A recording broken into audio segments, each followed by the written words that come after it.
long time ago, in a galaxy far, far away, the most deadly high-stakes game of space poker in the history of the cosmos was about to begin. If you'll recall, we find ourselves on Coruscant, a small backwater shantytown that is definitely not the city planet at the center of the Star Wars galaxy, but instead a small outpost founded by Imperial deserters who have made quite a life for themselves in their little tiny backward corner of the world, of the galaxy rather. N-Gage has been kidnapped by the dashingly handsome, handlebar mustachioed Vic Denbar, cousin to our very own Vic Denbar, who is livid about this whole situation and is going after him.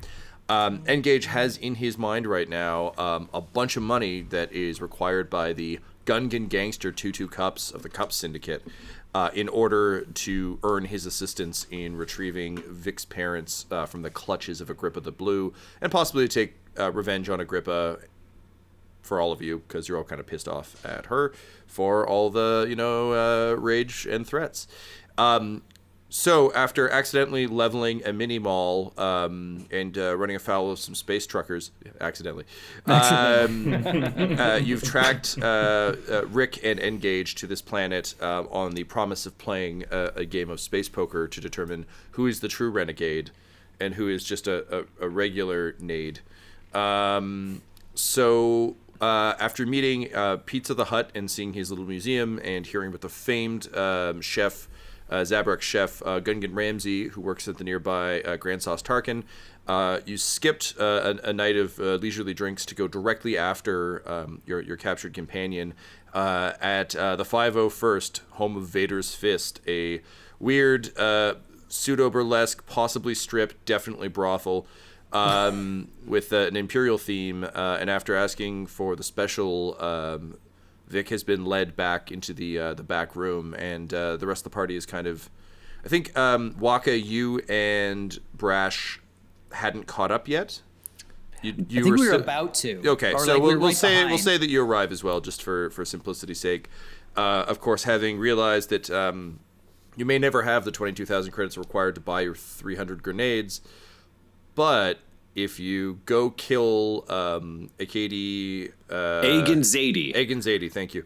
An Imperial commander, a Stormtrooper commander in another system, she will have Uber drop off the grenades for you somewhere in space. So having satisfied your lust for grenades, you arrive at a place where other people satisfy their lust for many things. In this case, Vic is here to satisfy his lust for revenge, which is where our story begins today. So it's a small room. There's a sort of a haze of smoke in the air from all the weird space hookahs that everyone seems to have in Star Wars movies. The back room is clearly like I think like a Prohibition era gin joint style setup. The center table is reserved for sabacc and space poker. But there are enough places nearby for people to sit and watch. There's a few of those hollow chessboards that they've got on the Millennium Falcon. You can see a couple of Shake-Shake-esque units mixing drinks, overseen by a Bothan who, quite alarmingly, is mostly shaved. You've never seen a shaved Bothan before. It's real unsettling, but he seems to have shaved weird shapes into his arms and face, kind of like... when I was a kid growing up in Mississauga, people would shave the Nike swoosh into their head. It's that kind of shit. It looks terrible, but he's really committed to it. So, you got to respect the game.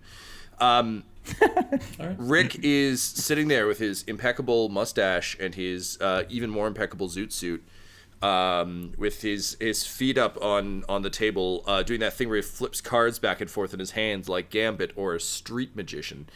And... Vic, this was always a skill you wanted, but it's hard with digital cards. And this son of a bitch somehow found physical cards, and it's cooler than you'd like to admit. Perhaps more importantly, over his shoulder with two restraining bolts, one in his forehead and one kind of in his chest, is N-Gage, Wakka's erstwhile pseudo-father. And as a father now yourself, you can't let this stand. But more importantly, you can't let this asshole take your name. So you take in the room, You can see servers wandering around delivering drinks, and there's definitely a lot of muscle back here. Outside with Turnbull and the others, there seems to be a lot of kind of like everyone being kind of cute and fun. In here, that's definitely like big, scary enforcers. There's a guy who literally looks like Goro from Mortal Kombat, who just seems to be constantly punching his 4 hands. And then every so often he'll like stop and take a drink or take a smoke, and then just goes back to socking his hands. And he's wearing a tuxedo. He seems to be kind of the main enforcer. But it's like a Star Wars tuxedo, so I don't know, the tie is square or something. So he's not about to get married. I mean, no, okay. Yeah, he could. Okay. Okay. He could in Star Wars. Right. Is Goro the head bouncer? Yes, very much so. All right. Everyone else is trying to look tough, but it's hard to look tough when there's like an 8-foot tall guy with 4 arms, and you're merely a 6-foot tall person with 2 arms. My one flaw. Oh no. My only weakness. Anatomy. Seeing double. 4 crusties. Okay, so Vic, you see Rick look up from. He does that thing where he tips his hat up with one finger and he grins at you. What do you do? I immediately stride over to the table. Is there an empty seat there? Yes, there's one waiting for you. I take the seat and I say, Rick, you, me, for all the marbles right now. He's flicking his cards back and forth. He's like, marbles? Renegade has no use for marbles. I came here for dough, for dollars, dinero, for clams. Or credits. Maybe just credits. I think they only take credits here. Also, I'm Renegade. You're not Renegade. I'm Renegade. And he looks around and he says, everyone, who have you heard is Renegade? And the server who's dropping off the drinks is like, this guy showed up a few minutes ago and declared himself Renegade, so I think it's probably him. Can I get you a drink, sir? We have a menu. There are specials of the day. Try our Corellian clams. I will have a Dagobah mudslide. It escaped me for a second there what I always order. Rick nods approvingly. He's like, I invented that. What? No, you didn't. I did. Well, my mom did.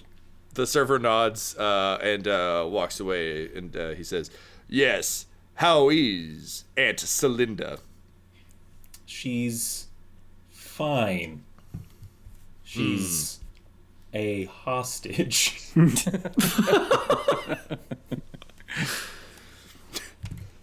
You know, my mother's only a hostage to her love of cheap gin and riches. But I suppose everyone's a hostage in some way. Except She's for me. Like a literal hostage. In fact, I really should be kind of getting back to dealing with that. But first, I'm tearing you apart. All right, so Brash, you arrive just to hear Vic declare that he's tearing Rick apart. You see N-Gage. Wakka immediately kind of takes a step forward, but you raise a hand, but not as sort of blatantly as I just did. I feel like there's like a nice roll to the fingers as you do it. Yeah, and then I feel like it's slowly placed finger by finger on like his shoulder, and then just sure. Like gently slides up to his neck as I like whisper in his ear, and I'm like, listen, father to father, I think there's 2 ways we could play this. We could go over there and make some threats, but I mean, he's a dad, and dads know what they're doing. So what if you and I went over to the bar, had a few drinks, you know, dad style, and then if it works, we can walk him out, and if it doesn't work, you and I can go out back and beat up this other dad who kidnapped your dad, like we would at the end of a space soccer game. And I smell a bunch of hot dogs, like tons and tons of hot dogs. You're just laying it on thick. But I'm trying to shake off the hot dog smell. It's like, yep. As long as my dad is in there, I'm not going anywhere. He's right. I unhook my axe and I just like hold it. Hey, sorry to pester everybody there. My optical circuits have been disengaged. I'm running blind here like a bat. Mind if somebody tunes me into what's actually going on here? Could somebody at least like fix this? Because I don't know what the fuck is happening right now. Just imagine a really handsome, capable guy sitting across the table from a less handsome, less capable guy with no mustache, and you'll get the picture. Yes, he's describing me and then himself in that order. Okay. Except he is wearing a mustache. Okay, now that I got that almost visual, can you pick up my hands and run them over your faces so I can make sure? Normally, I He's don't over let there it. by you, Rick. Normally, I don't let grubby droids touch my face, but my mustache is particularly pert today. So he grabs your hand and rubs it on his face. Oh, wow. Hey, Vic, you're gonna lose. So as you can that see, restraining bolt, whatever, it's not working right. Yeah. No, I Shut made this guy sure up. he could still make sassy comments. That's how I like my droids. Incapable, blind, and sassy. I say, Tom, we don't have weapons because security took them away, right? Yeah, and as soon as Adam pulls out his axe, you just feel an arm come up and over, grab it, and he lifts you into the air. There's a cute little whoa moment with your feet. And Wait, then is this he Goro? shakes you off. It is in fact Goro, and he says, "Hey, sorry, sir. I gotta apologize. No axes allowed in space poker room. Only the ones on the cards. Because they got the little axes. Anyway, I'll be taking this. Don't give me any shit. I'd hate to snap your spine." And then he goes over to a trunk of weapons and very meticulously stores it. Can I? So I can't fight him for my axe. I was gonna say, I'm just imagining you Wakka. can die for your axe from the sounds of it. I'll break it down what I want to do. You know, remember Mortal Kombat? At the end I'm when- not unfamiliar with the franchise. Yeah. I'm So also blurry. Goro is entirely a creation of Tom's Yes, imagination. yes, You know, just like Kano before him. You know what? This sounds really familiar. Look, Like, I'm I just don't know if saying, you've heard of what if this. we had two colors of ninja, and then we had different names, and for DLC, more colors of ninja? So I can't recreate the ending of Mortal Kombat and do the splits and attack Goro? No. I mean, you could, but it's gonna get real messy in there because there are a lot of armed people, and it's a classy joint. But yeah, right. if you want to try and do the end of Mortal Kombat and punch him in the dick, I'm not gonna stop you because I know I can't. So I was saying, two-thirds Brash just realizes he feels Wakka tense as the axe goes away, and he just lifts Wakka's helmet so he can see his eyes. And Adam, does he see that you're deciding you're going to fight this guy, or that you're deciding you're going to wait? No, I'm gonna go over and do the splits. Okay, And Brash just sees this, just having talked to you for a minute, and he goes, "Good luck," and he just puts the helmet back, and then he would like to melt away into the crowd and be like, "That guy was weird. I met him outside, and he was pretending we were friends," and then go to the bar. Brash, can you roll me a deception check, please? Yes, I can. Against the crowd's something. I don't know. But yeah, so sorry, it's been a while since I've looked at these skills. Let's go cunning and deception, please. Cunning and deception. Okie dokie. And then what else do I need to add? Okay, so Oh, we haven't gone over how many destiny points we have. oh shit, that is a very good point, Tyler. I did not roll those, so let me do that right now. One moment, Ryan. In the meantime, this is gonna be a simpler check. So 2 purple. Okie dokie. I'm gonna give you 1 black because you picked him up first, so it's kind of hard to pretend you don't know him now. Cool. And yeah, I think that I wouldn't be spending a destiny dice on this. Me neither. Okay, good, because I haven't rolled them yet. Oh, hell yeah. The same people who made our handy dice roller made So one for Star successes, Wars. successes and threats strike each other out, right? That is correct. Okay, I have 1 threat and 1 advantage. 1 threat, 1 advantage. Okay, also for the record, I rolled big money on the force roll. This is actually more than I've ever seen come up. We have 4 dark side points and 4 light side points for a total of 8 possible destiny points to be used. Wow. oh boy. Yeah, so Ruh-roh narrative. All right, so Ryan, one more time. You had Oh man, I'm getting confused by this thing because it told me an end result that was different than what I. Oh no, okay, no, this is fine. My end result was 1 threat and 1 advantage. 1 threat and 1 advantage. Okay, so how half the crowd, this is very easy, half the crowd, that sounds pretty reasonable. Why would you, an incredibly handsome man who smells like whatever their favorite thing is, at least one of them also smells hot dogs, why would you lie to them? I mean, also, if they're going to have a shot with you, they can't exactly call you out as a liar. The other half clearly saw you lift him up, put him down, and walk away being like, I don't know this guy. And they've all done that sometime in their life, so they're aware. So I think what I'm going to say is it ultimately works out to net neutral, so you haven't swayed them either way. But the crowd is slightly more aware of you. That might have effects later on. Cool. Okay, so Wakka, you stride purposefully over to Goro as he puts away your axe in a nice cubby. It's a pretty well appointed thing. It's got nice velvet on the inside, so nothing gets scraped up. All right. And his back is turned and he's sliding the axe in. What do you do? So I want to use this enforcer thingy to convince them to give me the axe back, or there's gonna be fatalities. But maybe what exactly do you say? Be French. Yeah. So I walk up and be like, "Hey, buddy, I couldn't help but notice that you took my axe that my dad gave me. My dad, who's tied up over there." Right. Okay, go ahead and roll a coercion. So that's coercion plus will. Okay, hold on. Let me get my.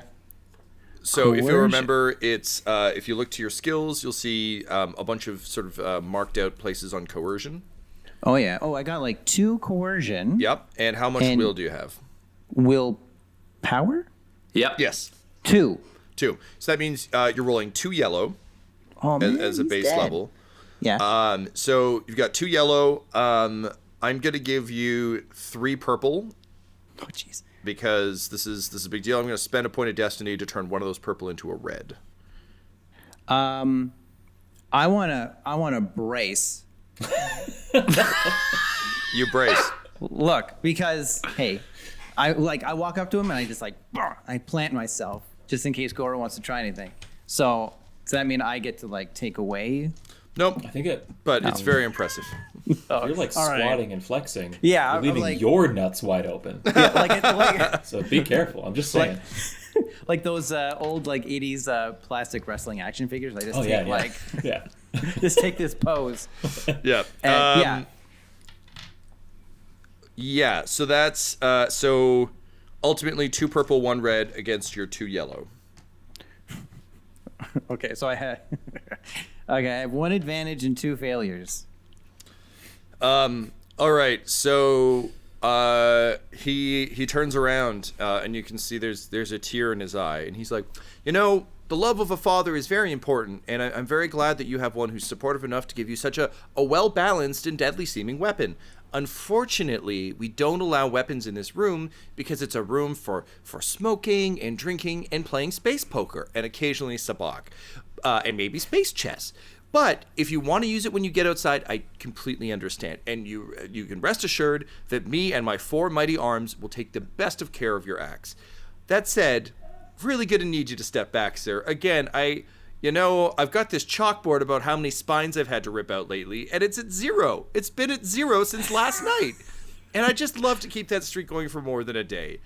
And honestly, my spine pile's getting kind of big. And he gestures over to just a pile of spines. He's like, so I'd really appreciate it if you just, take this course of action you seem to be planning involving hassling me and just not doing it. And I'm pretty close to him, right? Yep. Adam, you got to read the signs, man. No, he doesn't. Shut up, Vic. Okay. Okay. So we're he's how big? 7 You're feet? face to chest with him. Face to chest. Okay. So I can reach him, right? Yep. You'd say that my hands were in reach of his face? Yeah. Comfortably? Definitely. Comfortably in range? Okay, so I'm just so you're supposed to take all the weapons when people come in? That's correct. Oh, so that's why I don't have my guns or my axe. Yes, I had to take the guns and the axe. Oh, well, you missed one. And then I use my secret knives in my gauntlets, and I go right up to his eyes, and I just let him rip. All right, go ahead and roll me. I'm gonna miss Wakka so much. Yeah, brawl plus. I guess it's melee. Melee plus brawn. So what do you have for melee? Okay, my brawn is 2. Okay. Oh, that's more of a brawl, though. I think we had this conversation before, right? I mean, you know what? If it's a brawl, it's a brawl. There's no real rules for a gauntlet, Assassin's Creed, Black Forged knives. So they were special knives, yes. They were like so go ahead knives, and yeah, you can take brawl if you want. That's fine. Okay, so brawl is 2 and brawn is 2. And do I have any destiny points? There are 5 available destiny points. Oh, and I want to use destiny points because like I got that element of surprise and I have that line from Mortal Kombat ready to go. So I think that should give me better dice. Yep. So you can turn one of your how many brawl do you have? It was 2 and 2. 2 and 2. Okay, so you've already got the maximum amount. So I'll say for the destiny point, you can add 1 blue. Oh, okay. So then, sorry. So how many? So 2 yellow and a blue. I'll just use 2 yellow and a blue? Yeah, Okay. you get 2 yellow and a blue. And then I need to check his stats, so give me a second here. Goro's done. You feeling good about this, Adam? Yeah? I'm feeling so good. I'm feeling so good about this. I have the element of surprise. I'm really... The man really fighting close a to his bouncer face. says, "I have the element of surprise." I think someone's going to be surprised. I agree with that. So that's going to be 6 purple. Oh, you just wait. You're all laughing now, but just hold the And phone. I'll give you 1 blue for the element of surprise. Oh, so I have 2 yellow, 6 purple, 2 blue. That is correct. Roll it up, boy. Bracing? You're very braced. Braces. Okay. Fine. Okay. Roll dice. Wait, I don't think I rolled this properly, did I? You probably did if it's as bad as it looks.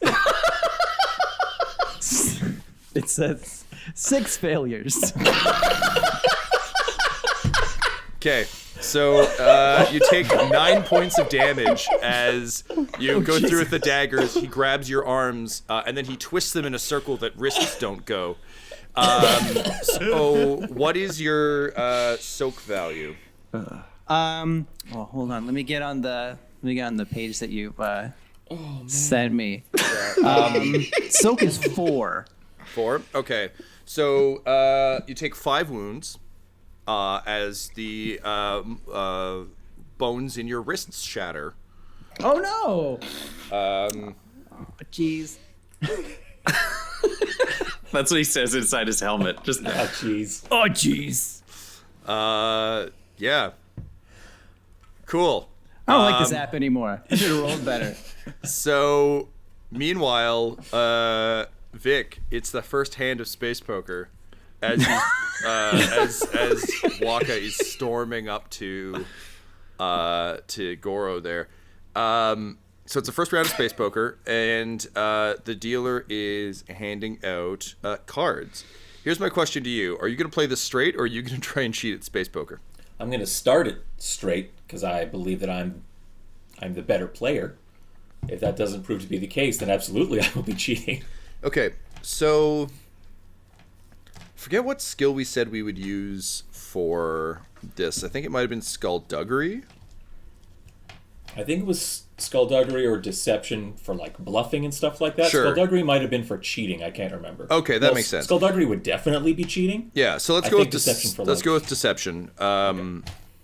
And then he's going to roll 1 as well. Okay, so Deception. Okay.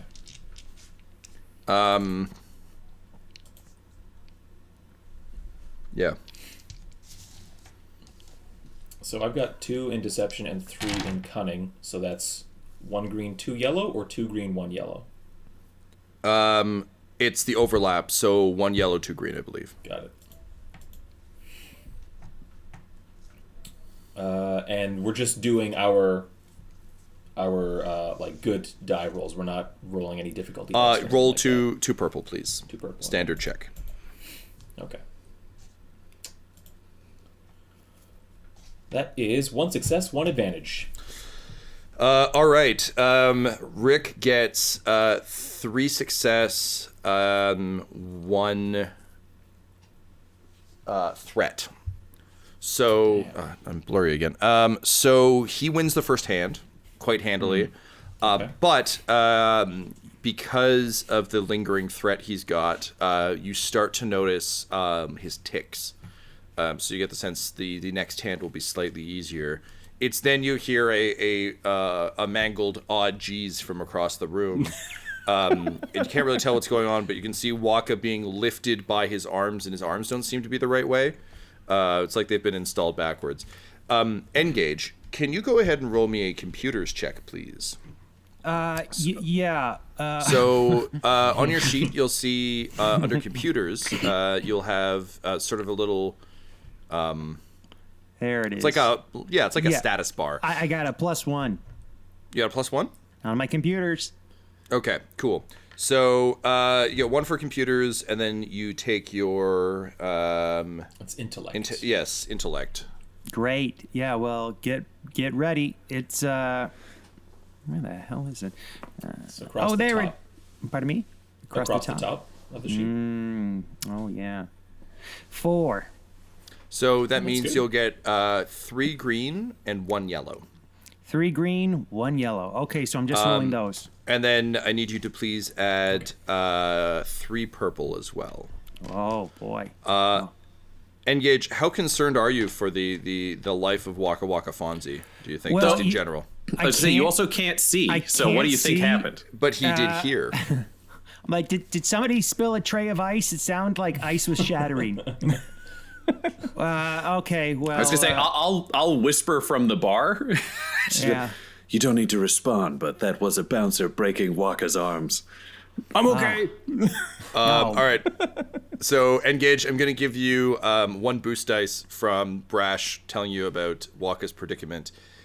You can't be of much assistance right now because you've got the restraining bolt in you, but you'd at least like to know what's going on. Keep an eye. What's the boost dice? Sorry, it's a blue dice. Okay. So it will increase your odds of success slightly. Okay, well, hold on to your butts. Sam Jackson. N-Gage says that. Oh, what the frig did just happen? Okay, so in the bottom it says 2 successes is the result. All right, very good. Your kind of killer instinct and desire to make sure that your ward remains safe overpowers the technology of humans yet again. And this is the second time this has happened. That's why you have 2 restraining bolts, because you've already managed to slip this once. You managed to bring yourself partially back online. So you're not able to move just yet, but Rick is still convinced that you are completely powered down, only able to make sassy retorts. But your vision is back, and if this was like a coma movie, you can wiggle your pinky finger. Like, soon you're going to be able to, like, Hector Salamanca a bell or Kill Bill your toes. It's one of the two. Wait, I ran my hand over. Yeah, it was picked up. It was done for you. Okay, great. Yeah, Sorry yeah. about that. Yep. No worries. Ghost in the Shell, right? Yeah. Yeah, you're an Asian character played by Scarlett Johansson. Yeah, that's right. Okay. So I have the ingenious plan. I noticed there's some of those chess boards, a holographic chess. So I then attempt to hack those little plasticine holographs because I'm going to make them my gremlin army. Oh, yeah. Yeah, man. I am not going to stand in the way of that. Okay, so I'll have you do that on your next, when we come back around to you in just a moment. Oh, to be continued. Gremlin army. Sick. Okay. Brash, you notice that Vic loses the first hand. You still aren't sure if Vic actually knows how to play space poker or not. This has never been resolved. Take a seat at the bar, and I turn to the bartender, and I'm like, I'd like a Corellian ale. And then I just, like, flip my top knot back, and just slump forwards. And I look at him, and I'm just like, do you ever have one of those days where you just feel like you're doomed? Like, no matter what you do, the idiots around you are just going to drag you down? Yeah, man, I used to feel like that all the time. But then I started shaving, and now I feel dope as hell. Here you go. This one's on the house. Thank you. I'll consider shaving. Hey, that scent you're wearing, is that Tatooine Axe? You know me too You're wearing well. twin suns, right? 110% yes, my friend. Yo, bro, I love twin suns. That shit's great. Anything that sprays out of a can is the best of smells. I couldn't agree more. Now, do you know what one thing I've always wondered about this place? Because you seem like a pretty knowledgeable fellow. You know, maybe sometime you've got to escape somewhere. You don't want to walk out the front door. Like, is there a way you could just, like, discreetly walk out? You know, like the cool people do. You seem like a cool guy. Oh, you mean the cool people door? The one where we dump the slops after the meals? Yes. That is Oh. exactly what I meant. Yeah, bro, it's just around the corner. But listen, only cool people get to go through there. And my boss told me, Commander Turnbull told me I'm the only cool people. Do you know what I like about you? Is that you look Everything? ahead. You've never been more right. Oh, yeah. The only thing, the best thing about you is I think you might like me too. And I would like to crank my pheromones and attempt to charm the bartender. All right, yeah, go ahead. Alrighty. So that's charm and presence. Okay, so that gives me charm and presence. That's 2 yellow. And I get a free upgrade because I used pheromones. So 3 yellow. And because it's charm, if I get a black die, I can remove it. Because I'm so charming. You would have one because of how bad a day you're having. It's really put you off your game. But you're just so charming that even you being lousy is still pretty charming. I'm addicted to love from strangers for my physical appearance. Might as well face it. Cool. So we'll say 2 purple.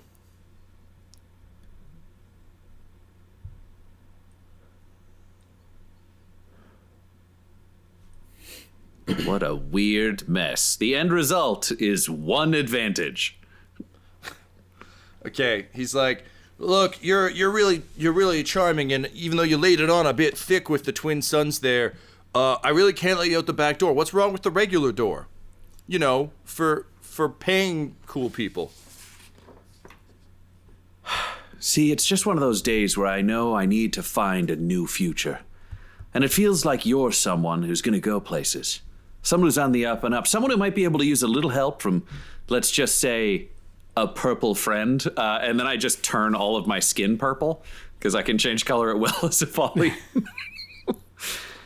He's like, oh, a purple friend. Well, hey, yeah, you know what? If you're willing to give me some help, I'd love it if you looked at my cool clothing drawings. And he pulls out like a notebook that he's been doing some sketches in. He's like, and I mean, like, you know, if you needed to use the door after that, like, I'd probably let you, because like by that point you're my consultant. You're basically staff. Anyway, here you go. And he slides it across, and you can see that it's just like sequence tigers and flames. And he's like, oh, I didn't catch your name. Me, I'm Ed Hardy. And he goes to shake your hand.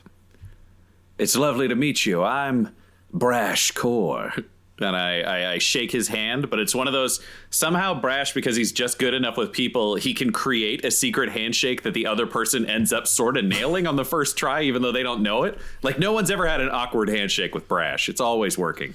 Okay, he's clearly very taken with this. That said, he has stubble on his hands that's really distracting. I'm going to take some time and really focus on these drawings. You know, I think you've got real potential here. The real question is, how much flames is too much flames for shorts? Is it possible to have too much flames, Ed? This guy gets it. Anyway, I gotta go back to making drinks. I've been ignoring the rest of the customers. So he goes back to mixing drinks, but you feel like if you can give him some constructive notes that he likes, he'll let you use the back door. Vic, it is time for another hand of space poker. And Rick says, That didn't go too well for you, cousin. It would seem you don't have the same amount of skill as a proper renegade. Oh, I'm just getting started, Rick. Really? Then how about we raise the stakes? Absolutely. I agree to the terms before hearing them. Good.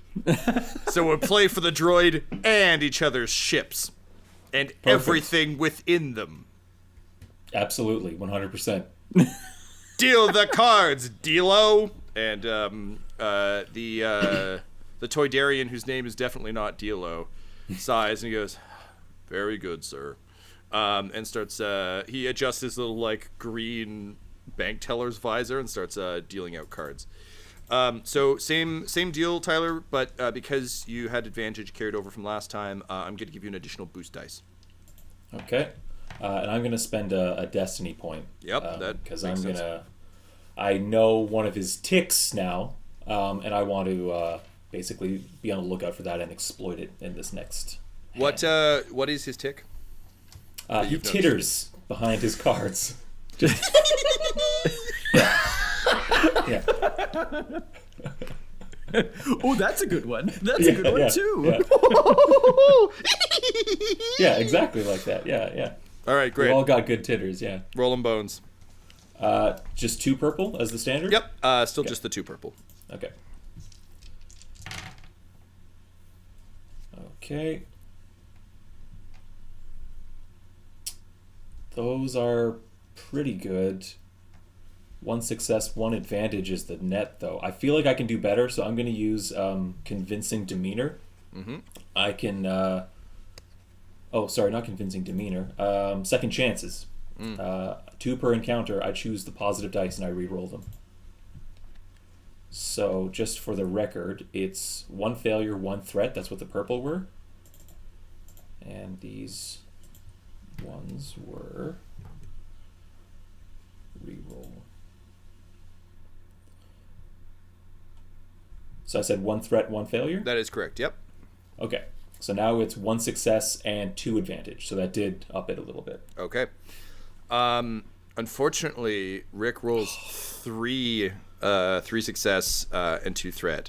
So as he titters from behind his cards, he's like, "Looks like another spaceful house for me, Renegade." And you look down, and sure enough, he's got Uncle Jesse. He's got the Olsen twins. He's got a spaceful house. So not going great. No, Vic, you feel like you're going to have to really up the ante on this next bet if you want to keep him interested. Okay, so it's time for a new hand. What with my advantage? Do I learn anything, or does anything?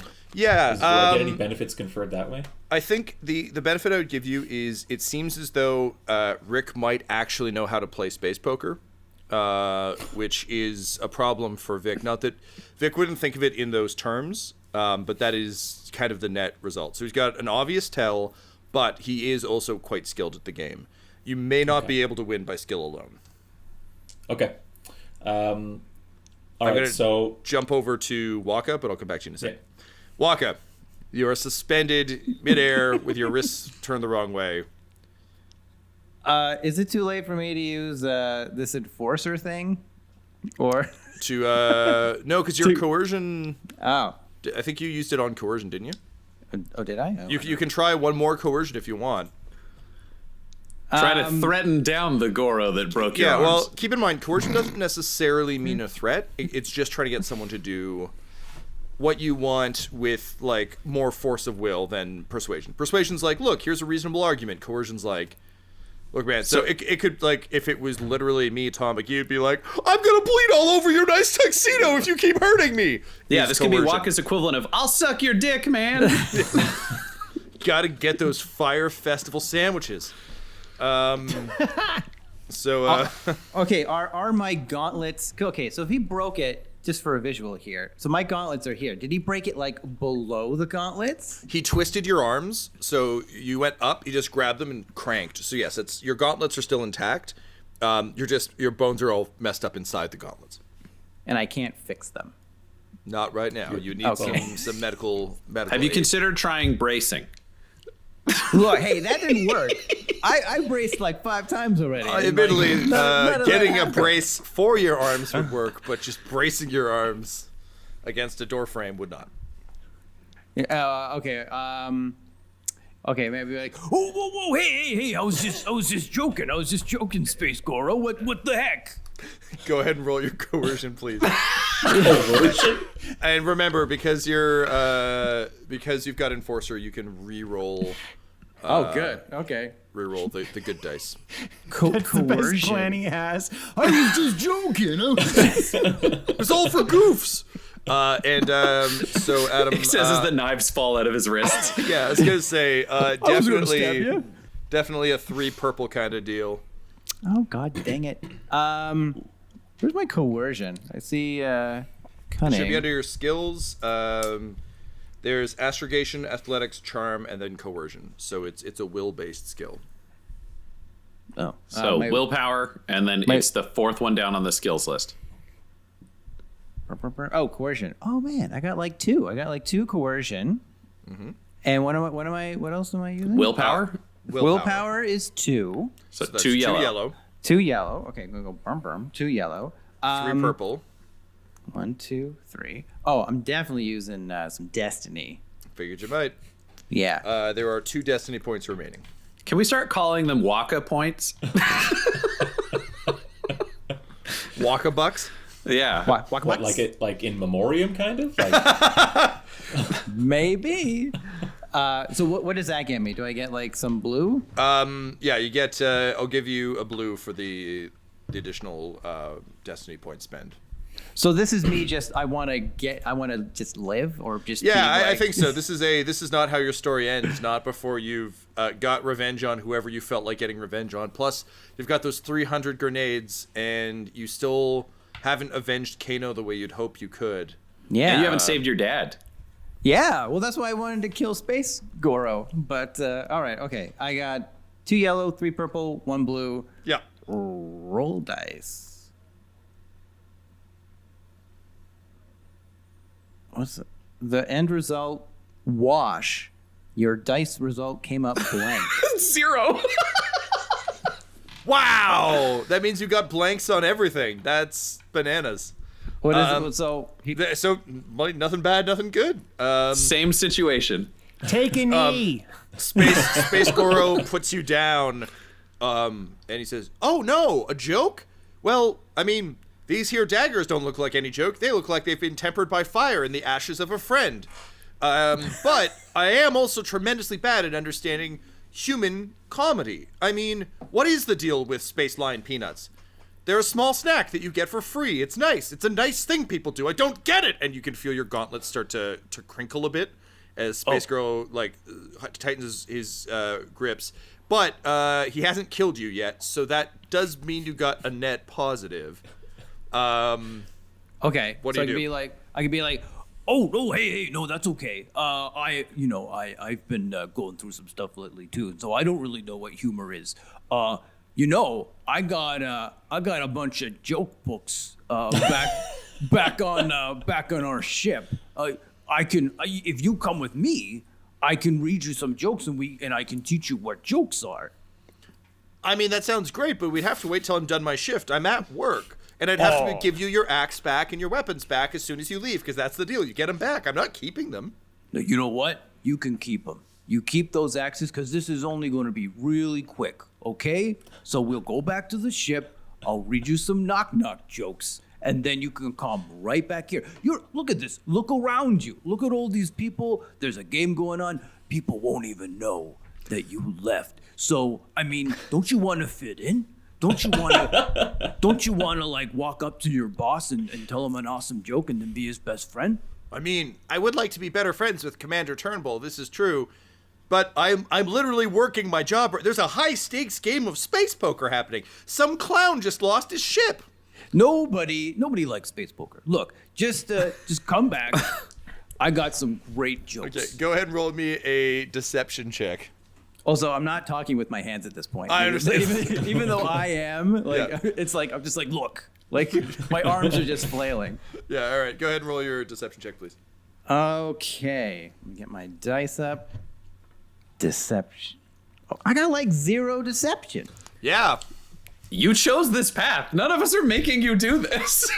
Well, how do I? Are you honestly trying to go and tell him a knock-knock joke? No, he's gonna try and kill him. Look, well, how do I roll if I don't have anything? You have, what do you have under? What's the base skill for deception? Like cunning. you always use to something. Yeah. It's So what's your cunning. cunning? I think my cunning is 2. So you get 2 green.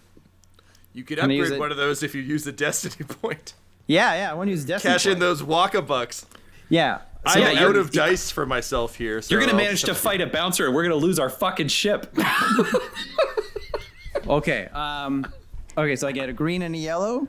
Yeah, and you get. I'll add 1 blue because he legitimately does want to be better friends with Commander Turnbull. But I'll also. Did I say 3 purple? No, you didn't. 3 purple. Okay. And fuck it, I'll spend a destiny point to upgrade 1 to a red. Oh, sweet. That means I get to use a destiny Really point doesn't later. want to go. But I used a destiny. Can you use a destiny right after? I think we said you could use them to cancel it out, so you could get rid of Adam's destiny. Well, it depends. How high stakes do you want to go? How badly do you want this man to go to your ship? Like really badly. Okay. Then you're, rather than canceling it out, you've got more odds of success and triumph, but you also have higher odds of failure and despair. Go ahead and roll your dice. Wait. So I have a green, a yellow, and 3 purple. 2 purple and a red. 2 purple. We're going for it, baby. Roll And them a- bones. And a blue. Do I keep my You get blue? 1 or no? blue. Yep. Okay. All right. Come on, success.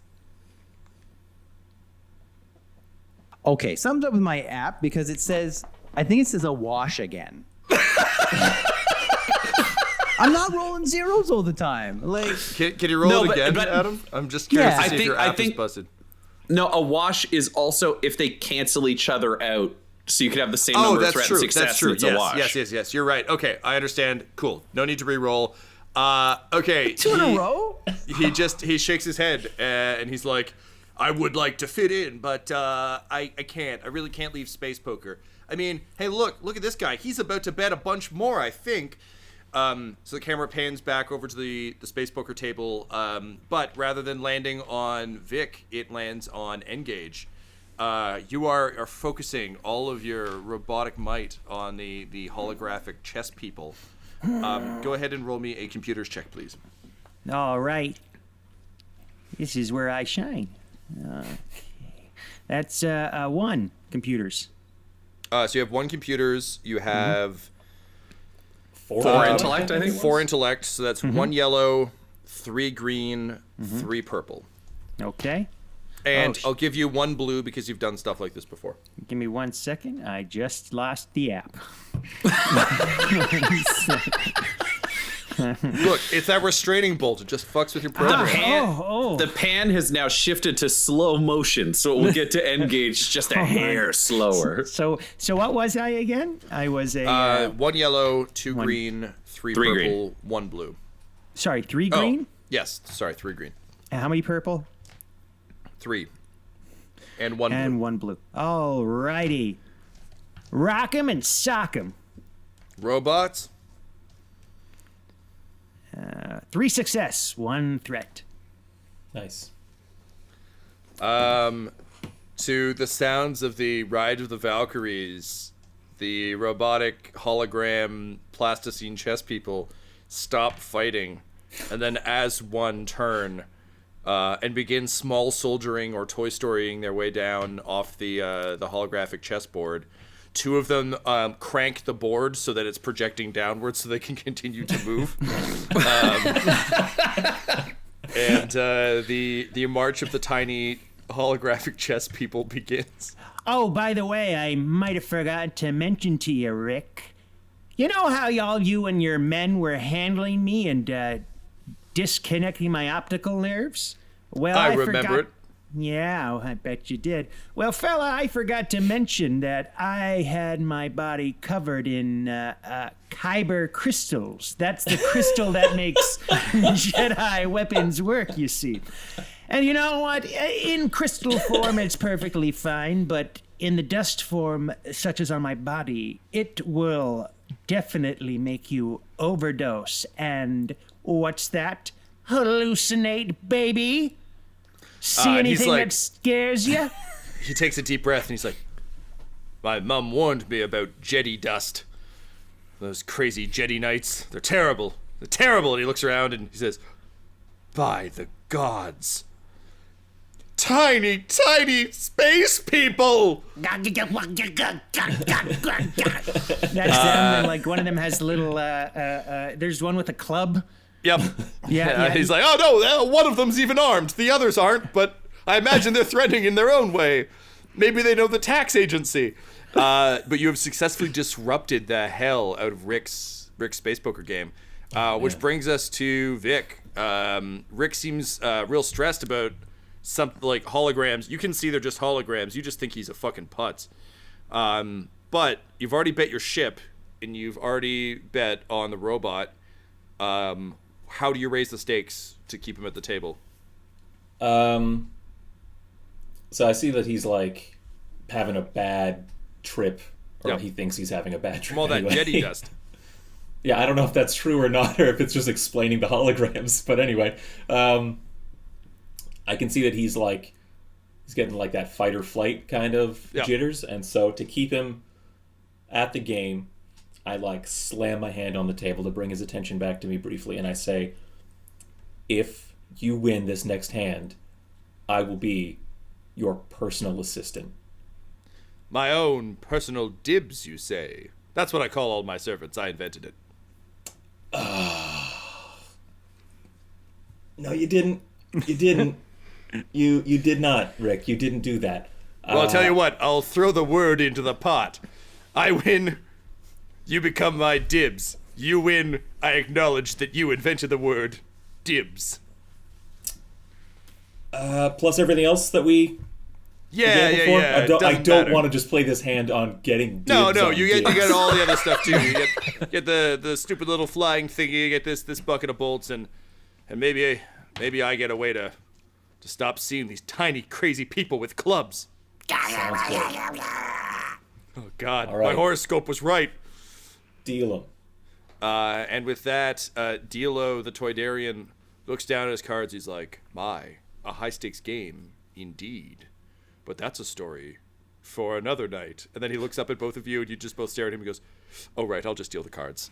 And that is where we'll leave it for now.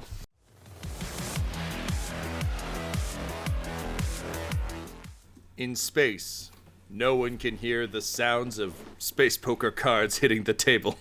That's not true. You can all hear it, because that's what's happening. You're being dealt in to the most important hand of space poker to ever be dealt in Canto Bight or anywhere else in the Star Wars galaxy. Vic, your 7 space poker cards, because they don't follow the rules of regular poker, because it's space poker, are dealt to you. 7 are dealt to Rick, and then there's the ceremonial ripping of the card that signals the beginning of the round. You look at your hand. There it is. And you have you notice that Rick has an odd tick where he sneezes when he looks at his cards. Thank you for the live Foley. But he looks up over the top of his cards and titters. Okay. All I can do is play my hand, since it's just between he and I. If I fold, then he just wins, and I'm his servant. So that is correct. Space poker is a cruel mistress. I'm gonna cheat this time. Yeah. How do you think you cheat? You mentioned like holographic cards. Are these real physical cards or holographic cards? These are going to be physical cards in this case. I have had in my inventory a holdout pistol this entire time that I have never once used. I would like for that reason to be because there's no gun in there. It's just cards that make for good hands that just flex up into my hand when I need them. All right, yeah, I buy that. Which is why people patting me down don't ever find a gun on me or anything like that, because it's not holding a gun, it's just holding cards. Okay, sure.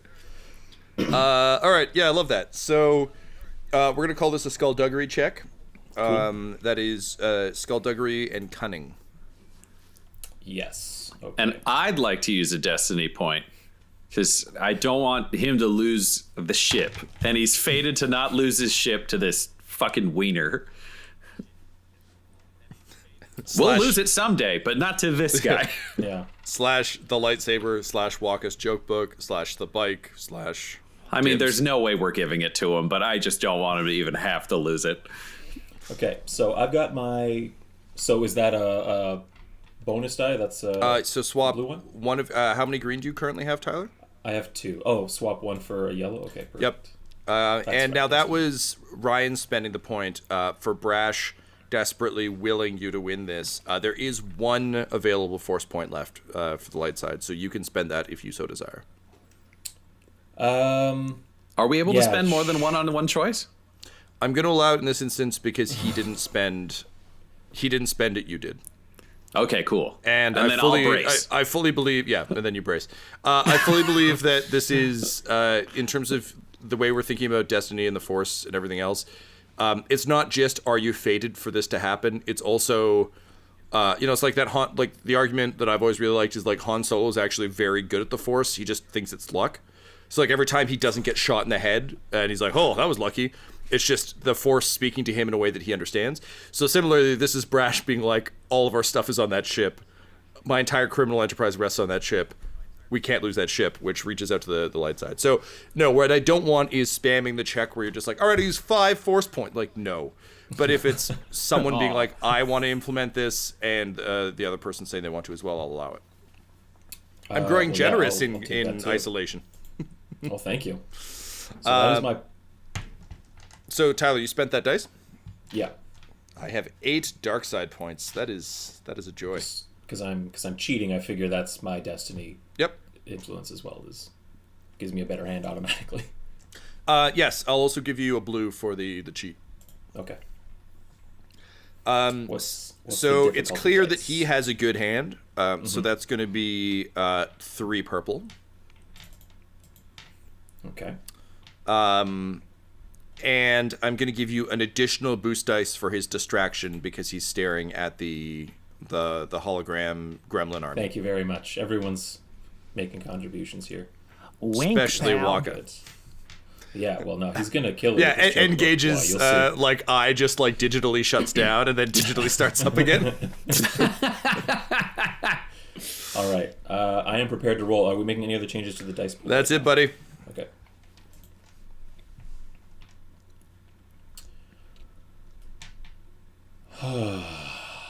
Those difficulty dice, they rolled really well. Let me just look at my abilities here. No. I'm gonna use my second chance and reroll my positive dice, because it's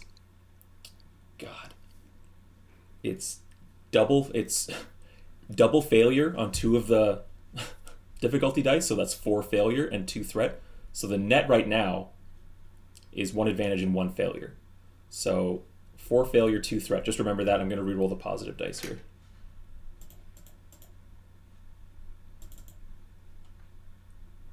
Four failure, 2 threat.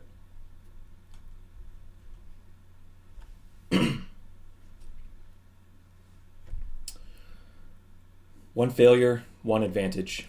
It's the same net. Can I help in some capacity? Can I use my destiny point or? Unfortunately, the die's been cast, so also that he rolled lower.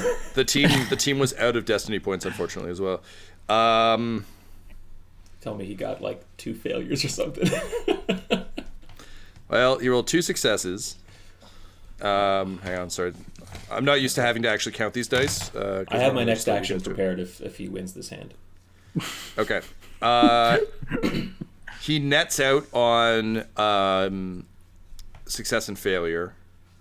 But he has 2 threat.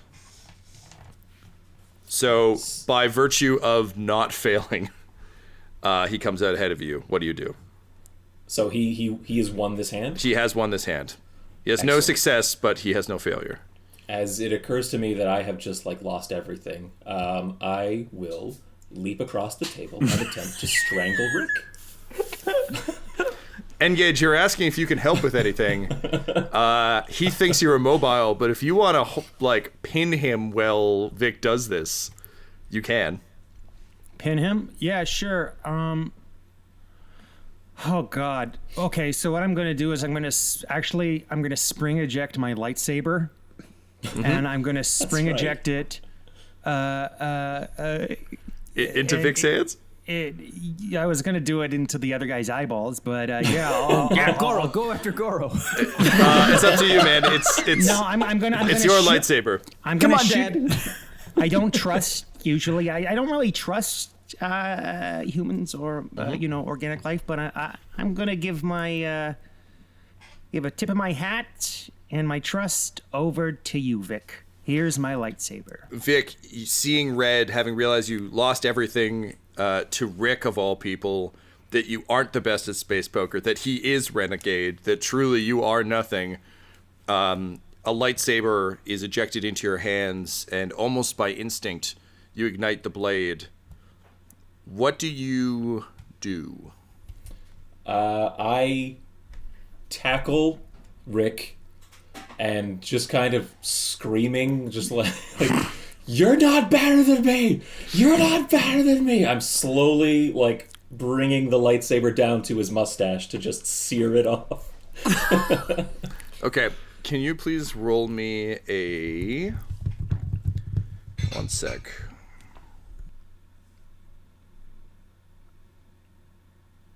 I'm gonna say a discipline check, please. Or coordination. I would take either one. Discipline. Oof. I guess we'll go with coordination. So that's One green, coordination one yellow. and agility. 1 green, 1 yellow. Okay, so I'm gonna give you 3 purple. Okay. However, I'm gonna spend 2 dark side points to turn those 2 purple into 2 red. You've never wielded a lightsaber before, nor have you tried to do precision things with it, and because it doesn't have the blade itself doesn't have any weight, you're just kind of guessing. Okay. So 1 purple, 2 reds is the way that shakes out? Yes. Okay. Rolling. Total 1 threat. Honestly, better than I thought. You bring it very, very close, and you can feel it start to burn his mustache off. For a second, you almost felt another power moving through you that desperately desired to just see what would happen if you swung it through his head. Interesting. You can see his mustache begin to...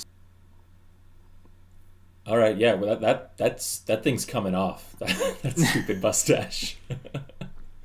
And so I just like buzz his upper lip with it.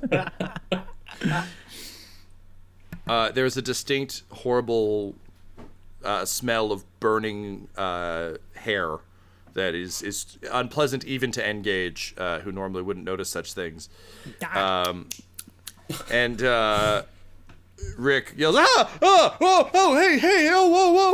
whoa, get that jetty blade away from me. And I'll rise up off of him and just clip off the restraining bolts with the lightsaber, just zap them off of N-Gage. Thank you.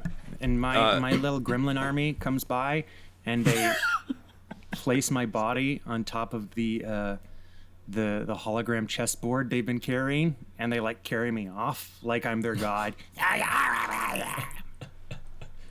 They've flipped the board upside down so that they can still be hollow projected as they do it. Exactly. So yes, they carry you away. Thanks, fellas. I'll toss the lightsaber back to N-Gage, and I'll just hold up in the kerfuffle of like jumping across the table and like manhandling Rick. I have unfastened my holdout, card launcher, and so I just hold up the mechanism for everyone to see and say, "This guy was cheating at space poker," and I point to Rick. Can you roll me a deception check, please? Yep. Deception.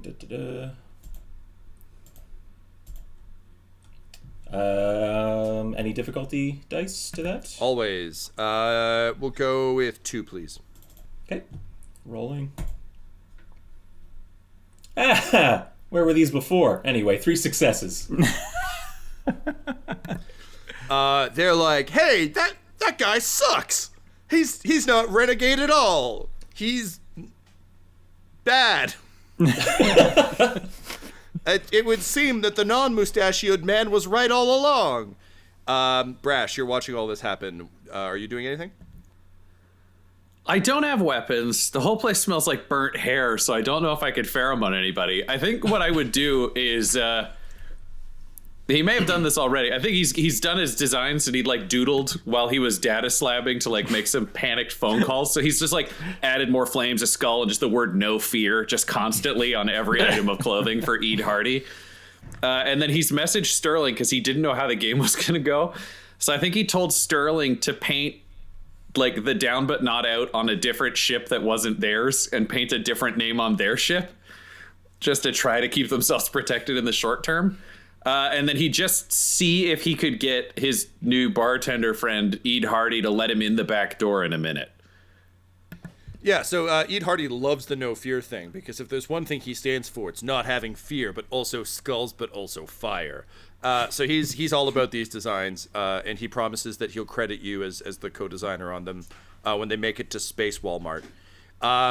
You hear word from Sterling that he's managed to... paint one of the other ships nearby as the down but not out, and he says that when you're ready, you should look for the wee baby Seamus, which is just parked where you left it. But you think you've got a way out now, and it seems like things are calming down, except over in one corner where Wakka, with his arms kind of hanging at odd angles, seems to be discussing very, very seriously with Space Goro what they seem to be coming to some kind of arrangement which very much concerns you. So you begin to stride over. You are briefly interrupted by a parade of holograms carrying a robot that is really too strange for you to ask any questions about. You just kind of let them go by. It's a weird Gulliver's Travel situation. And then you carry on over to Wakka. Cool. And you hear Goro say but couldn't you just go get the book and bring it back here? I don't understand why I have to go to your ship to see the book. Now, I have a question. So, would he have not, since he's the head space Goro bouncer, would he have not, drawn his attention to, the attack that happened on the table? Yeah, I suppose he would.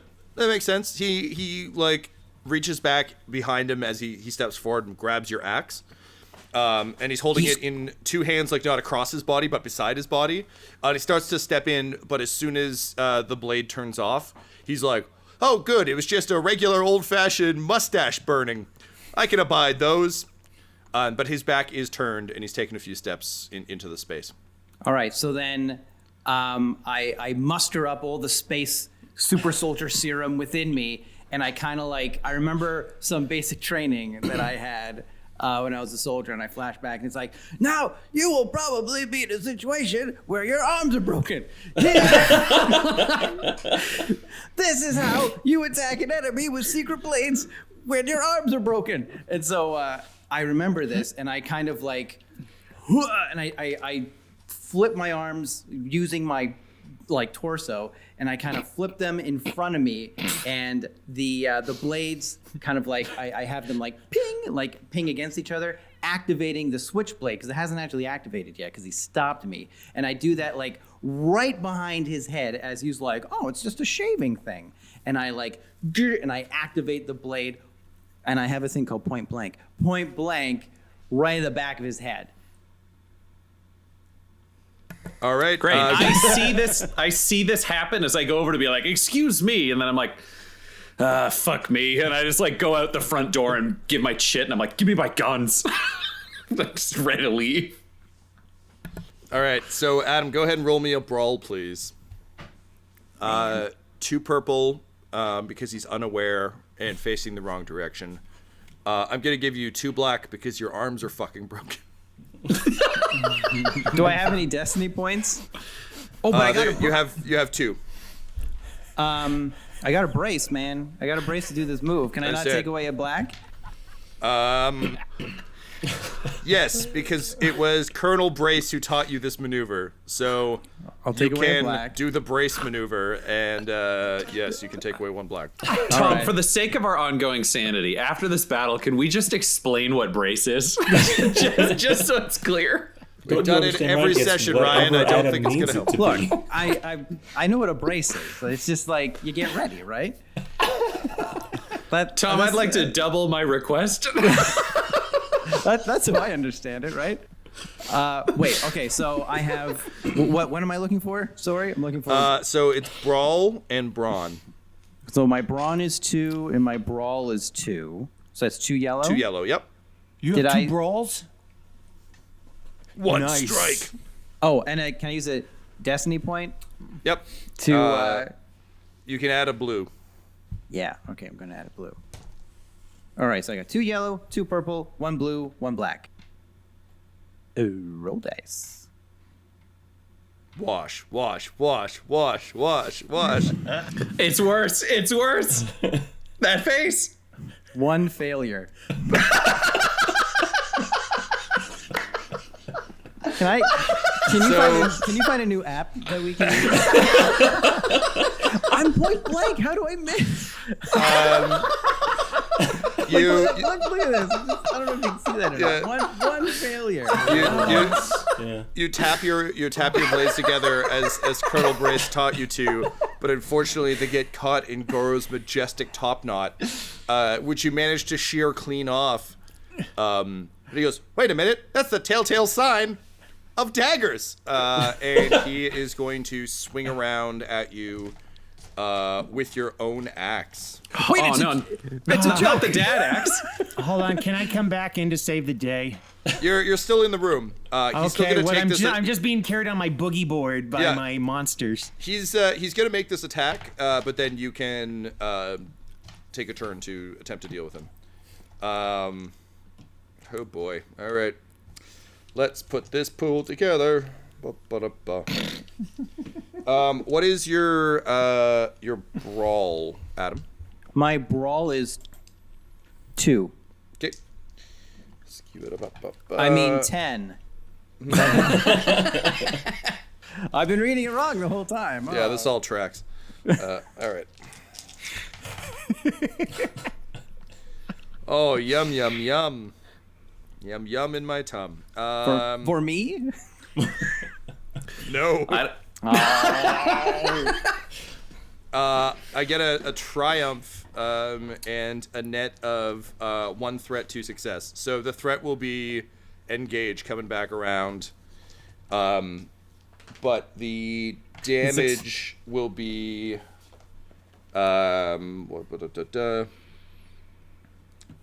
So that is adds his ranks in brawl to all damage inflicted. Where's my ranks in brawl? I've got brawl. I was gonna say most other players have their hands over their mouths now. Adam just looks sad. Yep. So Adam, you're gonna take 6 points of damage. I got soak. You do. I took that into account. Oh. So I have 1. I have 1. You're down to 1? Yeah. I'm impressed. You're a hardy and hale fellow. Goro just hacks into your shoulder, through the armor, into the chest, and you drop to the ground under the weight of the axe. As it comes in, you feel a slight sense of betrayal that your father's axe could do this to you. But across the room, one of the now 4 fathers in the room narrows his robotic eyes. N-Gage, what do you do? So I walk up there. I said, "Hey, buddy, you want to hear a funny joke?" Yes, I would like to understand humor a bit better. Perhaps a robot is exactly what to tell me. Pardon me, I gotta kill this miscreant first. Hold on. First, I tell a joke, and if you crack a smile, you let him go. Oh, okay. All right, well, here's the funniest joke the whole of the galaxy can muster. And I jack into the internet. The HoloNet? Yeah, the HoloNet. Now, which Latvian joke from Reddit will he choose? And here goes. Space Reddit. All right, then. What do you call a fish without eyes? I believe I would just call it a fish without eyes, but what would you call it? A fish. He ponders this. I need you to roll for this, brother. Persuasion, maybe? Is it cool? This feels like it's cool. I wish that was a better joke. What am I doing? Maybe charm, actually. Charm. Yeah, let's go with charm. So right, charm dude. is presence and charm. Okay, so I have nothing for charm. Great. And presence? Yep. Where's presence? Oh, 2. Okay, so you've got 2 yellow. You have 1 remaining force die you can spend. So do that. Hold on. Two. So I have 2 yellow. The force die is a blue. It'll add a blue. Normally it would upgrade a green to a yellow, but in this case... Okay, so now I have 2 blue. Yep, you have 2 blue, 2 yellow. Yeah. I'm going to say that's 3 purple. Uh-huh. And 1 black because he truly does not understand comedy. And what does the oh shit?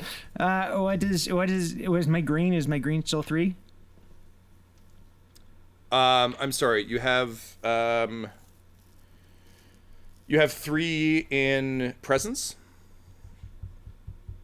My presence is 2.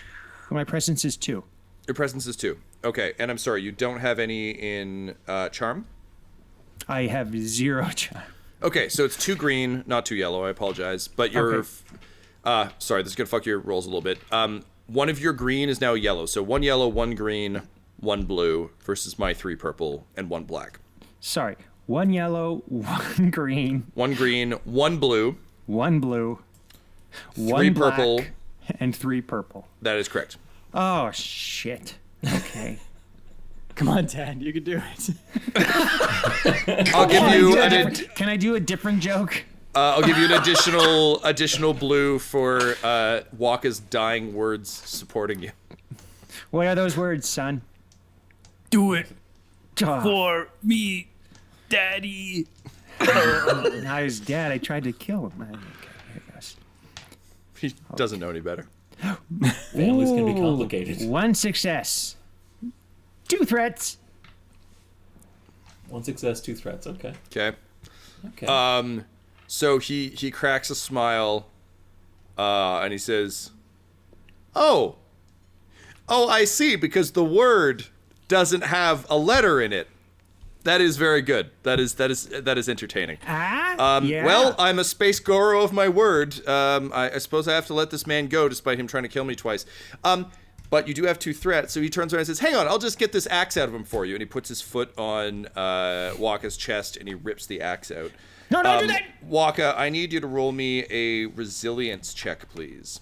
Oh, man. So this is resilience plus brawn. This is to see if your body can withstand losing the amount of blood it's about to. Okay, Braun has 2. Resilience is 1. So that's 1 yellow, 1 green. And can I give him words of encouragement? Sure. Okay, here's my words of encouragement. Encouragement. What's with Vic's suit? He looks like the Mask, right? That's pretty good. Yeah. Adam, can't believe I'm going to say this. I will give you brace. Because you brace yourself for this being ripped out of your chest. I would say, Tom, could we call this the world's most literal Axe body spray? Oh, yes, we could. We could indeed. Ouch. It's somehow less painful than the scent, but yes. The ensuing body spray that's about to happen. Yeah, I would rather have this sprayed on me. Oh, my God. So All I right. have... So what was, and I'm going to give you 4 purple. oh, come on. All right, okay. This shit on Be Wakka fair, What is Tom. this? Be fair to Adam. Yeah, is this shit on Wakka Day after he kept attacking the person who was clearly better than him? His reasonable requests. Come on. So to recap, I have one green, one yellow, 4 purple. Yes, and 1 blue from the words of encouragement from your pseudo dad. From dad number 3. Which was just a dunk on Vic. Admittedly, that might be enough to keep him in the game. That was a Space Jam. All right. Haha! 1 success. You clench. You clench as hard as you possibly can. You clench the way you used to when you're trying to unpoop. And you manage to hold the very fiber of your muscles together as your axe is ripped from your chest. There's a spray of viscera, and Goro looks at the axe and he's like, "Oh, that's my mistake. That's actually his." And then he just tosses the axe down on your body. I thought I was gonna put it back in. Yep. All right, Vic. Rick is still kind of cowering. You've got the keys to your car back. You've got N-Gage. Is there anything else you want to do with him before you leave? Yep, just 1 foot on his chest so that he can't get up, and just both arms bear hug around like the chips of the poker table. There's like all the spoils of the game, and I just say like, "Time to go, guys," and I run out the door. Okay. You run out the back door, and Eat Hardy goes, "Any friend of Brash is a friend of mine." Continually establishing that Vic does not understand you have to cash in chips for them to have cash value. Delightful. I remember. Delightful. Yeah. This money doesn't work. Brash, what do? You just walked back in with your guns. You see Goro pull an axe out of Wakka and then toss it down on his body.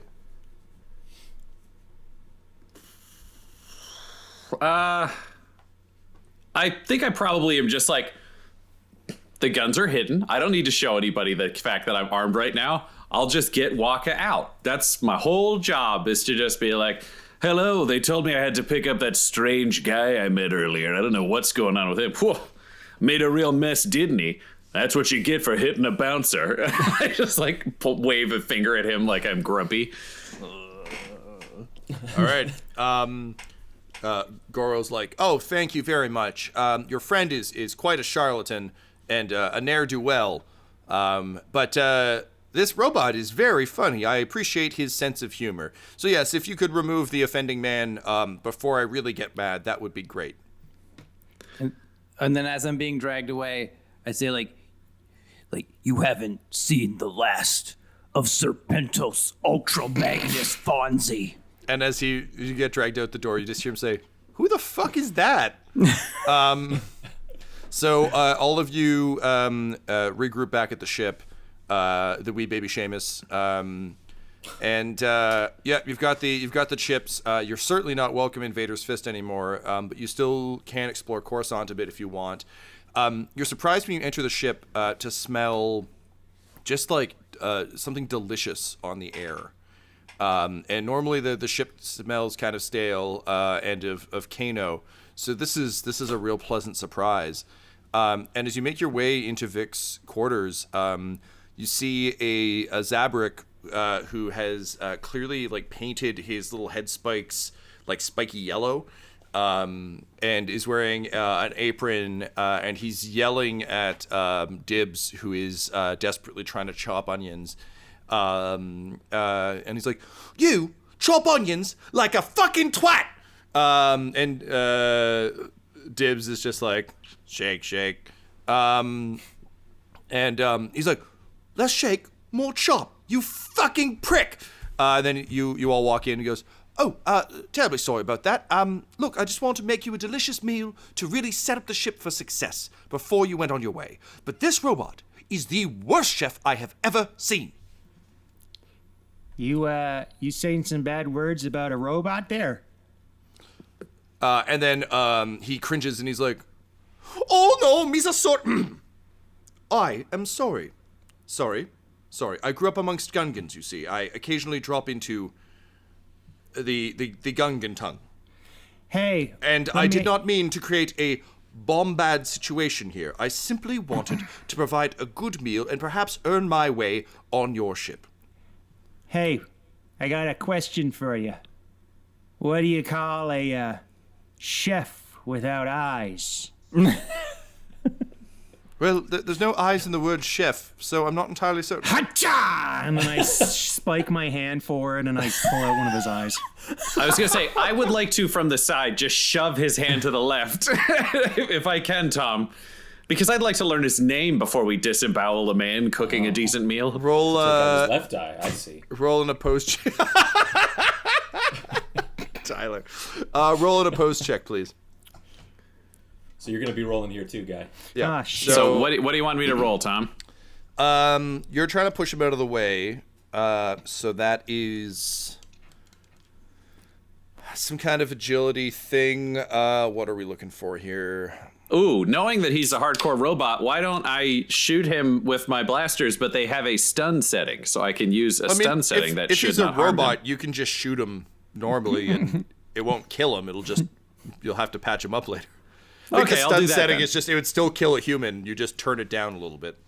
Speaking of patching up, am I just lying on the ground, not naked, like bloody in this? Yes, you are. Not unlike Natalie Briglia's Torn. You are lying naked on the floor. And your illusions never changed into something real. You're wide awake, and I can see. I'm actually torn. I am very torn. Yeah. So what are we rolling, Tom? All right, I'm going. So, Ryan, you're rolling a ranged light. Yep. And Guy, you're gonna roll a resilience, please, which is to just shrug the bolt off as you reach for this eye. Sorry, go ahead. So, I was just gonna say. So are we? Do we have purple dice as well, Tom, or are we just? Yes, there will always be purple dice. Sorry, it's a lot of checks all at once. So, Guy, what is your brawn score? My brawn is 2. All right, so Ryan, you're rolling 2 purple. Ryan, what is your agility score? 2. So Guy, you're also rolling 2. 2 green? Sorry, 2 purple for Two the purple. So the difficulty is 2. Mm-hmm. For you, you're rolling a melee, you're rolling resilience. So I need your resilience, skill, and your brawn. So what do you have in resilience? I got nothing. Cool. What do you have in brawn? Brawn, I have 2 brawn. Okay, 2 green. 2 green? Okay, so 2 purple and 2 green. I'll give you 1 blue for the element of surprise. You did not expect to get an eye gouged out today. Thank you. Cool. All right, so I'm going to roll this. Me too. All right. What the hell is going on here? Hold on. It says wash. And I have 1 advantage and 1 failure. Okay, well.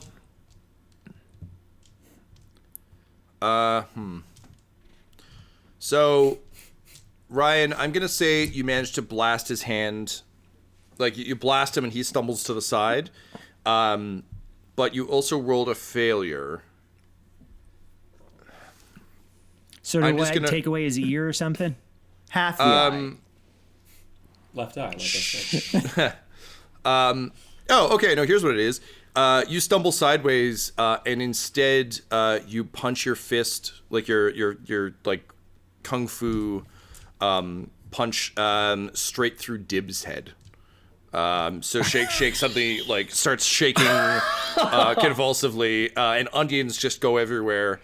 And he just yells, "Shake, shake, shake." Oh no! Oh dear God! I'm everything I hate. And Gungan Ramsey holds up 2 chef's knives, and he's like, "I think I get your joke. You're gonna take my eyes. I just wanted to cook you a meal. I want to come on your ship, be part of the crew. See, not have this is to the be in a thing. Gungan, not have to be a Gungan anymore."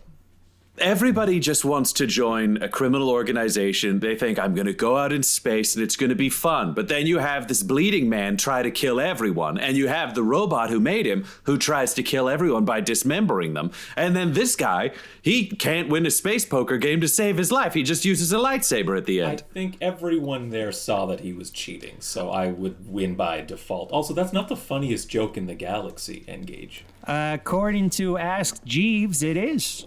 Wait, are you just saying this guy's gonna die?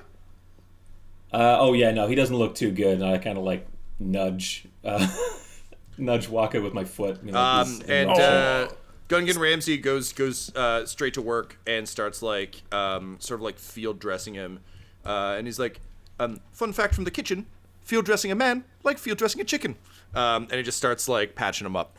Why would I need to field dress a chicken? I guess I've never had field dressing on my chicken before.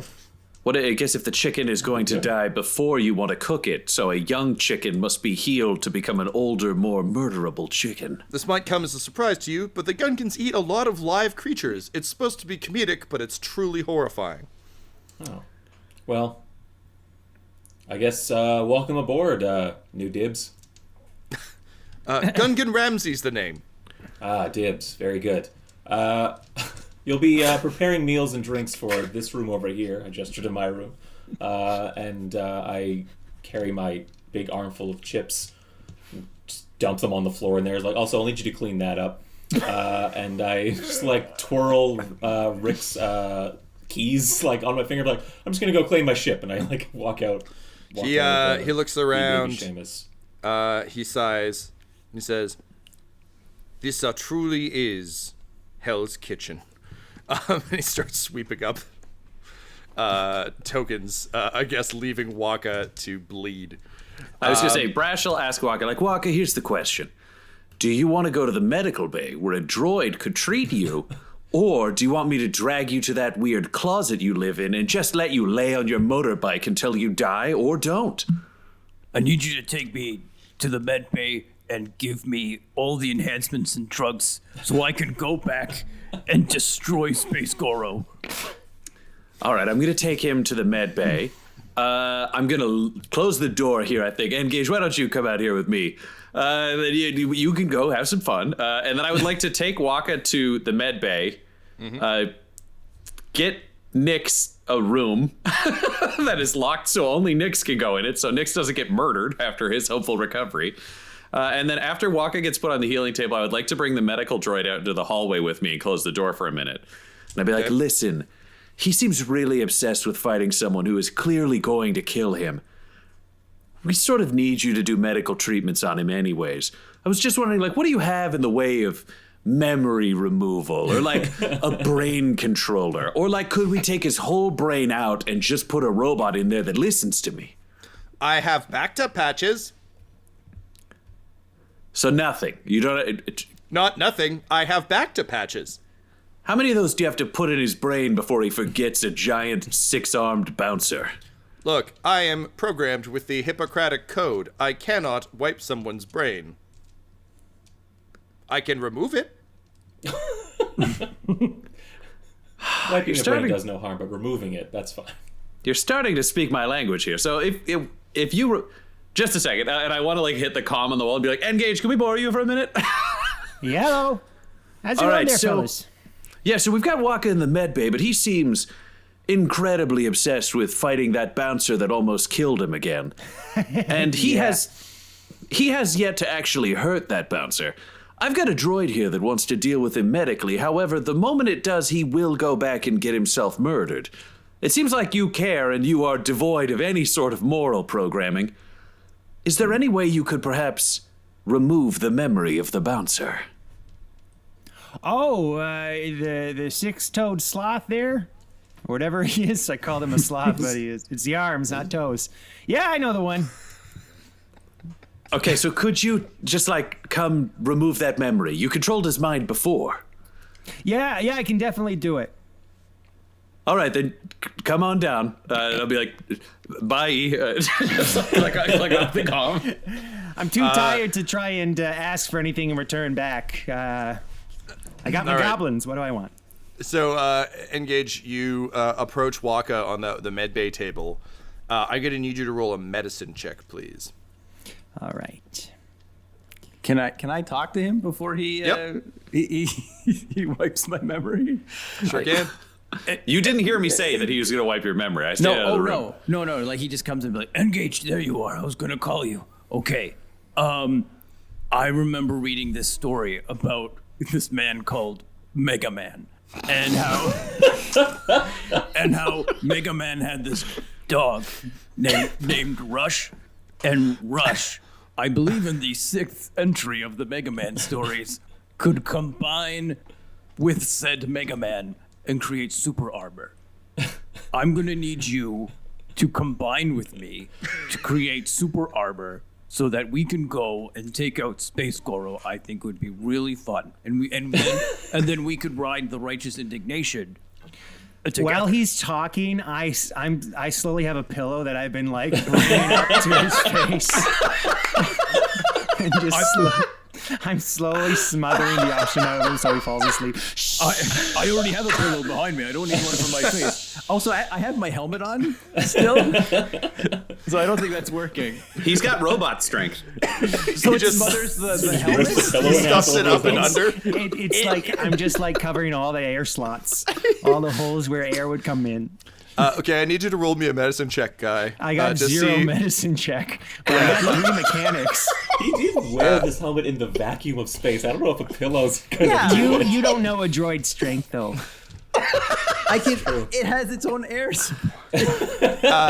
Okay, Adam, I'm going to take this less as the pillow will choke you out and more that you're just slowly bleeding to death.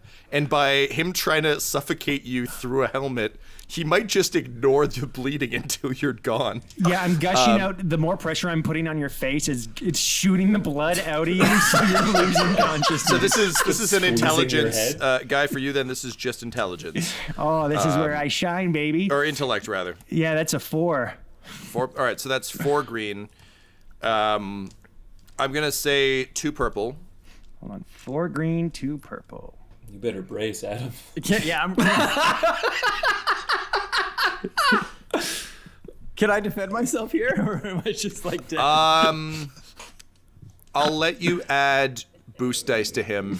So, guy, take an extra boost dice from Adam flailing against you. That's the blue, right? Yeah. So I have 4 green, I have 2 purple, and 1 blue. Because weirdly, him fighting against this might actually keep him alive, which is the sub goal of this Mega Man related endeavor. Also, you're currently out of destiny points, so there's nothing you can add there, but we'll talk about that in a second. I was to say, wait until Tom uses them. Okay, so I'm going to roll this. Here goes. 3 success, 2 advantage. Wow. So Adam, you lose enough blood that you fall unconscious, and guy N-Gage quickly makes short work of the memory. But N-Gage, this is the first chance you've had to tinker with Wakka in a bit. Are there any improvements you want to make while he's under? Adding things to let you rush armor onto him.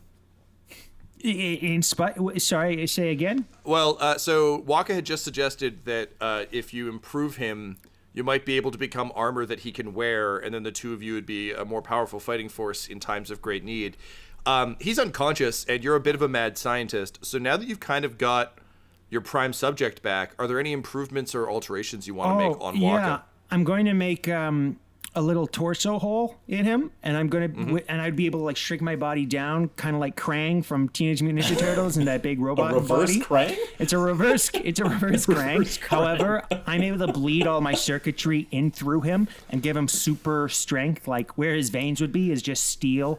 It's basically I'm banging on the door now. Like, hey, I think you've had enough time for the memory. Why don't we let the medical droid? So, I'm giving an adamantium skeleton, and also this is normal Star Wars stuff. I'm also not This is all very good in normal Star Wars. I'm also going to make him maybe not so stupid. I'm going to raise his intelligence up just a bit so he won't leave me high and dry when he fucking throws grenades in a bank.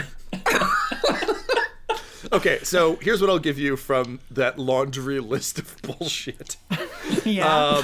I'll say It's going to be the Krang stomach, right? You managed to install some kind of like essentially nodes on him that will allow you to basically like if you separate your kind of like head and shoulders, he can like wear them like hockey pads and a helmet. All right. And kind of get like a mix of Rush and RoboCop going on. So you can kind of like Megazord onto him, and then you'll be able to improve his skills, and you'll kind of share a mind. God help us. So no adamantium skeleton. No, and no spreading circuitry throughout his body on a whim, and no being able to shrink yourself down. So magic doesn't exist, is what you're saying. I mean, it does, but not here.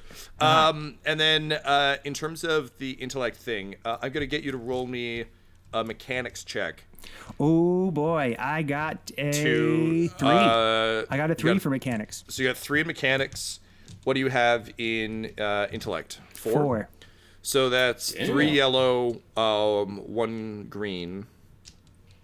You've got a difficulty of 5, so 5 purple because you're doing brain surgery. And for those blue ones, are there no blues? There are no blues. No, boy. But there are also no black. Blues. Okay. Yeah, so this is just all you. As all right, I here hoard goes, force points. baby. Well, this is going to go just well. 1 success, 2 triumphs. Oh, shit. Balls! Yeah, man. Mega Man. Yeah, so You do a reverse Krang. Adam, you can increase your intellect by 1 on your sheet. Oh, my intellect is like 2. So it's 3 now. 3? Yep. You've been that smart the entire time? Also, I'm gonna say, Tom, that stat feels high. Yeah, how has he only been like? He's only been 2 less smart than me. Yep. So it hits a 3. Adam, what I'll say in terms of character is I think now you have more able access to your original personality. So I'll let you determine how much that bleeds into your new being, and if it's an unwelcome addition, if it's something you don't, if it's like the smarmy voice in your head now, I'll let you determine kind of how that bleed works. But in improving your intellect, he's accidentally given your old personality some room to move that might come up when there are failures and such. Speaking of which, I was going to say, and 8 destiny points. I'm going to spend 8 dark side points to do something somewhere. I'm not telling you what it is, but it just happened, and it's not going to be great. Wakka, you wake up, slightly a new man. You still feel kind of mad, but you can't remember why. But you look down, you see you've got some improvements. You've been patched up. And if you could please roll me... if you can roll me... What would this be?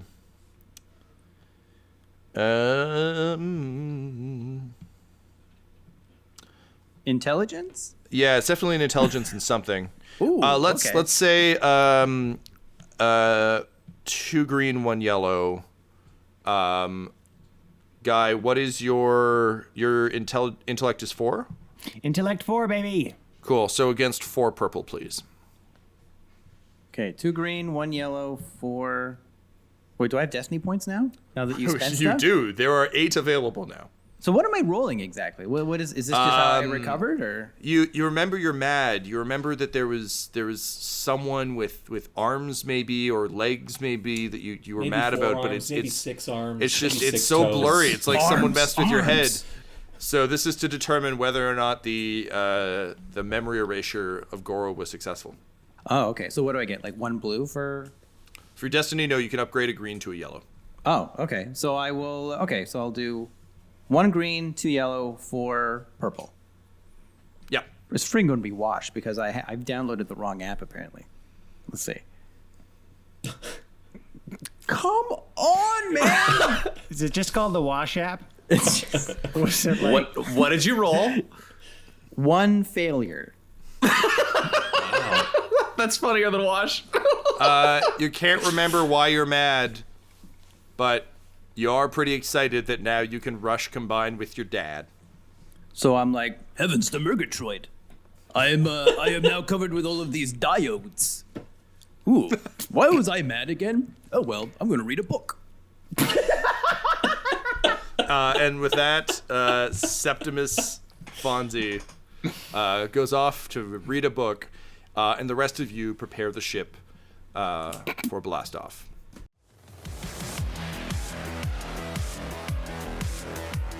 So you're back aboard the wee baby Seamus, formerly known as the Down But Not Out, which it may be once again as soon as you can get some paint remover and some new paint.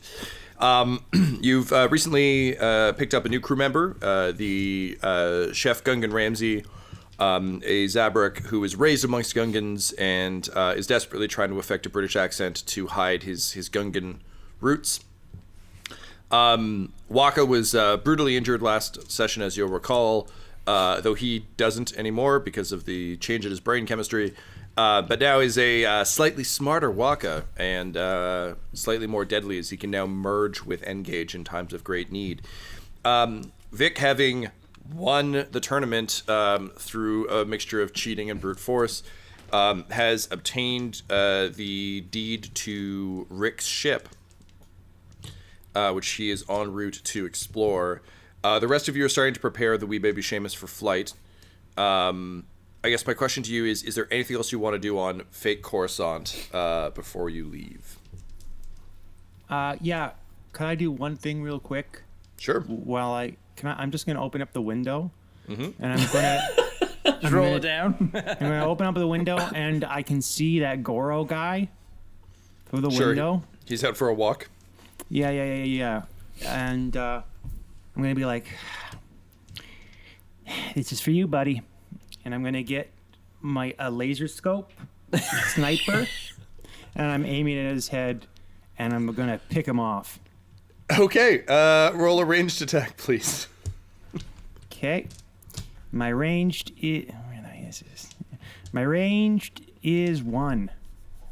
That's cool. A light attack. Yeah, and your agility is what? Oh, God. My agility is 2.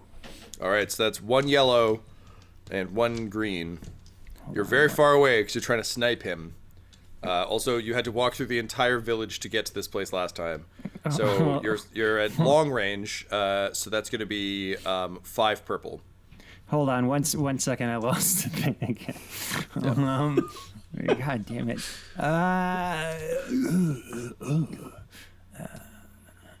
Here we are. Give that to me one more time, baby. All right. So you have 1 yellow, 1 green, 5 purple, 1 blue for the laser scope. But I'm able to connect to the laser scope with my circuitry, though. Does that give me any? It any already did.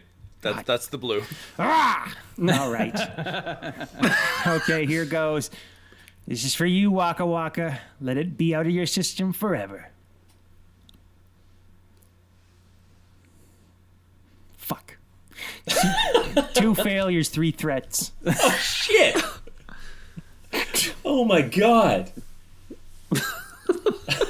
So you're lining up the shot. Your circuitry is pulling it through pretty well, and then at the last second, like you can see his recently shorn top knot in your scope, and as your robotic finger pulls the trigger, just too late, you see a weird kind of lurching shape, and the smallest hut you've ever seen comes wandering through your scope. And your bullet tears through the head of Pizza the Hut, who gets knocked off his little walking platform. And his translator droid goes, "Oh no, the great Pizza the Hut is dead. Pizza Hut has failed to deliver life unto himself. Help, help, help." Goro looks up, and he sees that Pizza Hut's been shot. He's like, "Oh no, space truckers!" And he reaches into his jacket and he pulls a gun out with each arm, and begins running, shooting at the ship. And people start pouring out of the various buildings with rifles and weapons. Meanwhile, as he's lining up the shot, were the rest of you going to leave to go do anything? I would have been in the cockpit getting ready to leave the planet. So Okay, great. Vic, Take the good with the bad. You arrive at the at Rick's ship, which is called the Oedipal Complex, and it's really nice. Like, it's super cool. Not as cool as your ship, of course, because you're used to flying the best ship. But it is a ship, and it looks like a smaller craft. Like I think we established last time, it's kind of like a sports car style shuttle. Right. So you take a look inside. You see, it's full of like Doritos bags and like garbage, but still the bed looks very comfortable, and it might be nice to have the additional ship to kind of have some extra space. You could probably tow it. That'd be fine. And then you hear a number of gunshots, and you see the wee baby Seamus's engine start to fire up. Brash, a bunch of people are shooting at the ship. The shield is down to 20% as a hail of laser fire assaults the ship. I am bugging the fuck out. Brash has no intention of dying on this fucking shithole. So he either not aware that Vic isn't on the ship, or he doesn't care. He's not dying for Vic. Everyone here is a psychopath. He just pulls up and punches out like the fuck out of the spaceport. It's so weird, Vic, because a ship that looks just like yours, but is called the Wee Baby Seamus, takes up and flies off, and like people are shooting at it a lot, and like whoever's on that ship's a total dick because they're getting shot at. Not you. You're Vic Denbar. Yeah, I am Vic Denbar. I'll climb aboard my new ship, and I'll get on the comms to my team, and just say, "Hey, did anyone see that ship take off just now? What was the deal with that? Everyone's angry at them." If they're still in range of my They are, the yep, comms. yeah, 100%. Okay. Yeah, and you just hear through the comms, someone tell me right now, who did the goddamn sniper shot? N-Gage? Did you fuck up Wakka's brain? What happened? It was that droid I smoked earlier. He did. Okay, I know it was not second dibs, all right? That's not true. It wasn't Wakka, did you just shoot someone? Oh, sorry. I was reading this fun book about the alphabet. What's going on? N-Gage, did you try to avenge Wakka after you erased his memories? And then I run into a closet. N-Gage, we're over comms. This doesn't... Also, as you leave, Sterling goes up and just quietly closes the window again just before you hit atmosphere. Yeah, so we're not on the planet's surface anymore. N-Gage is an asshole, and that's why we're not on Coruscant. What do you mean you're not on Coruscant? I'm still on Coruscant. Well, you're gonna have to sort that out, aren't you? Maybe you can gamble your way off. Or do you know what? Why don't you pull a lightsaber on someone? Everyone's just pulling guns and shooting strangers and getting me almost killed. Oh, I almost forgot to tell you. Before I got captured from the grenade explosion in the bank, I managed to steal the Palpatots funds for tots in Palpatots. So, look, I know I'm a bastard sometimes, but I don't bite the hand that feeds me. All right, so here's your cut, every one of you. It's 5,000 credits each, except for Vic, who's on a different ship. Oh, well, all right. I mean, A, that's impressive, but B, do you know who oversees Palpatots? Just one of those random questions on, like, who you stole from. Remember in the holograms of the Emperor, when, like, behind him there would be a number of people in all red with terrifying weapons? Like his personal guards? No. Oh, okay. Well, it's an endless legion of fanatical guards of the Emperor, who's also dead. So, by the way, they're a little touchy right now. And here's 1,000 extra credits from my share. Shut up. This is hard to argue with. Oh, there we go. Wow, okay. Because nothing will change if I argue, I say to myself with the conflict off. All right, Vic, you see their ship quickly disappearing. What do you do? You guys stole my ship. You stole my ship. And I'll climb into my new ship and start it up and take off after them. All right, so can you please roll me a piloting check? Happily. I have 0 points in piloting. So that's 2 agility, 2 green. What else? What else are you looking for? 2 purple is like the standard thing. Yeah, 2 purple. Flying a ship is a standard. Yeah, I was gonna say this ship is meant to be flown by Rick. anyone. Yeah. If your name ends in an ick, you can fly it. This is a teenager's first vehicle.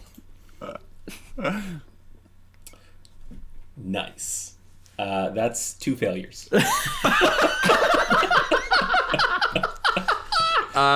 You gun the engine, and it's like you flooded it. It's just like makes like the hyperdrive malfunction sound. Yeah, and you like bang the wall, but this vehicle's too nice for that to work. And then all of a sudden, you see a man with a scorched upper lip yell, "Yeah, that's him! Get him!" And the mob comes at you, opening fire with their blasters. So your ship's shields are now at 50%. The shields can take one more massive volley from the entire city of Coruscant. Go ahead and roll again. Yeah. This time I'll give you 1 blue because you've tried it before and you think you might have the hang of it, but also 1 black because now there's people shooting at you. Brace. Honestly, in this case, yes. This would help if you had that skill. 4 successes, 1 threat. Oh! All right, you punch insane. it into gear, and the Oedipal complex kind of takes up off the ground, and then you begin to hear the sort of horrifying telltale whine of a TIE fighter engine, and you can see that someone from town clearly got their old ride up and running. So a weird, like, slightly modded TIE fighter whose the top parts of the solar panels and the wings have been broken downward to kind of give it some actual like planetary maneuvering, and it is shooting straight for you.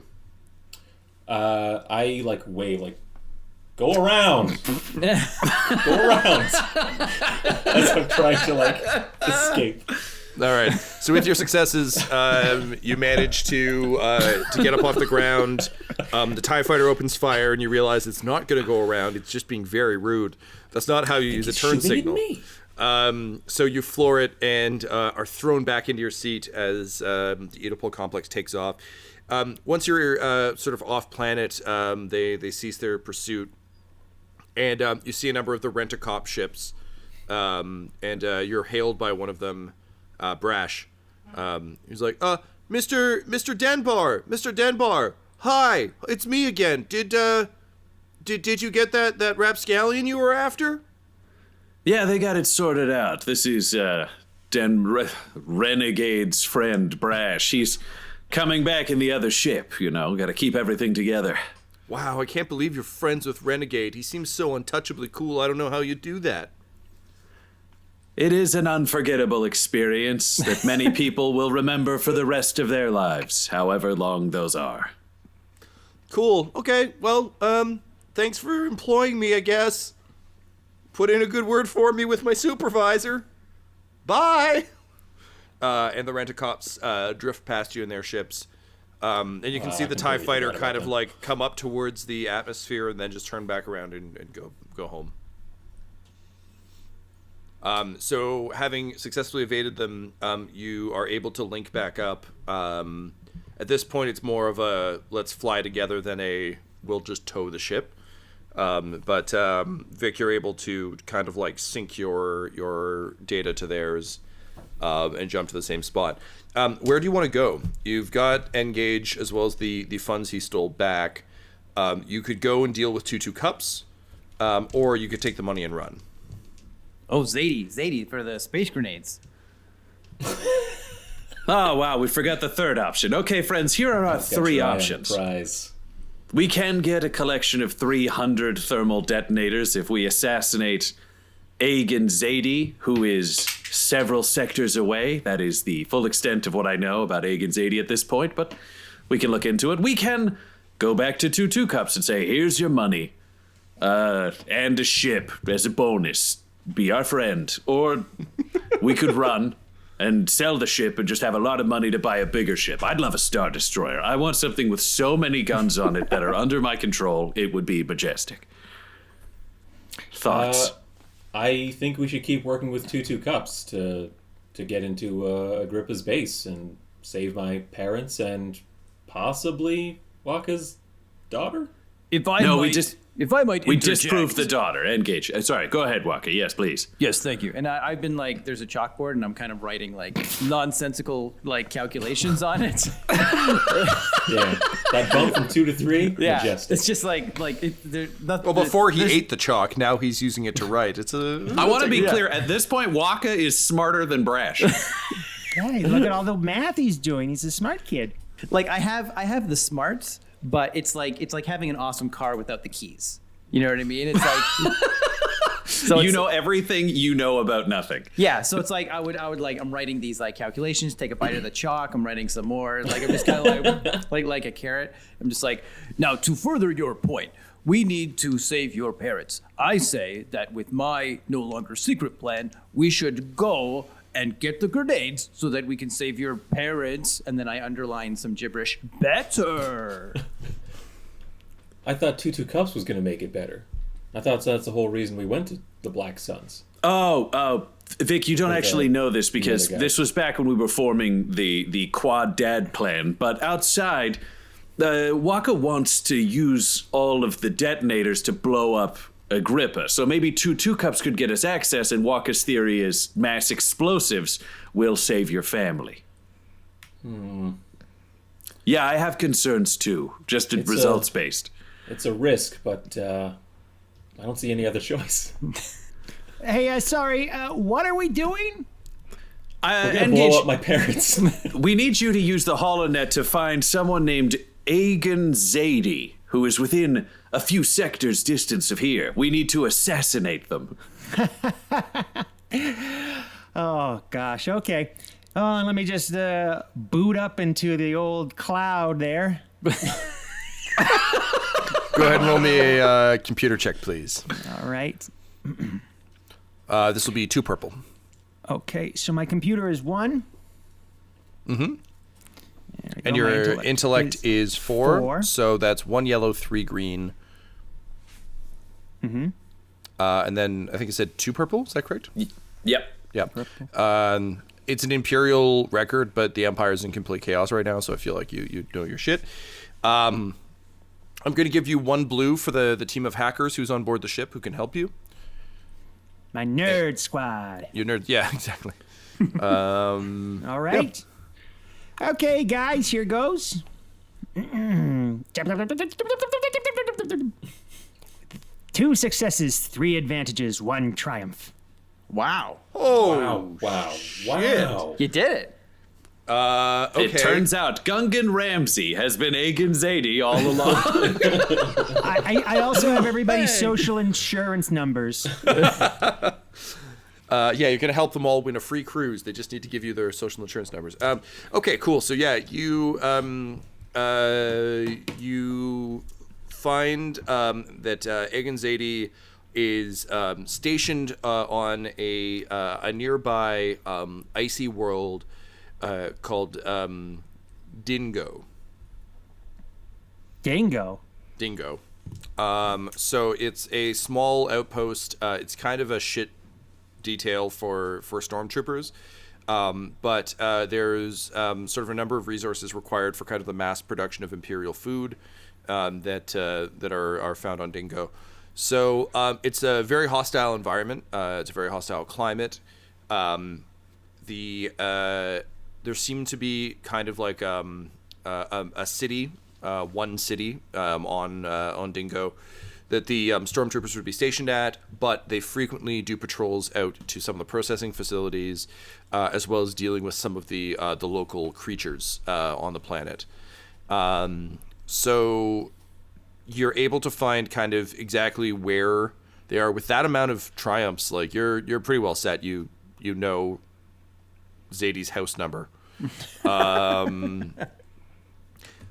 Guy, with a success that high, is there any other information about this person you would want, do you think, that you would be looking for, aside from their sin, which you have?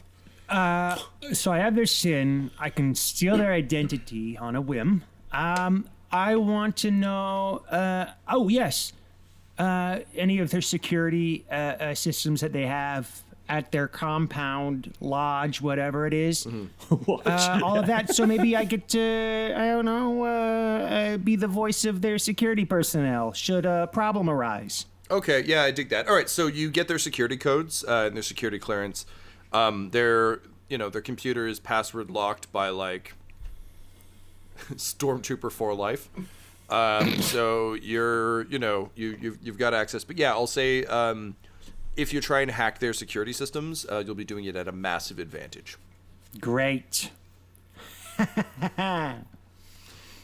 So Wakka, with your newfound intellect, is there anything you think you would have been doing during your downtime? I'm just going to kind of say that like N-Gage is doing the hacking, you're figuring out where to go, the hackers are assisting him, and like collectively both ships are on their way there now. So is there anything you're doing in the interim?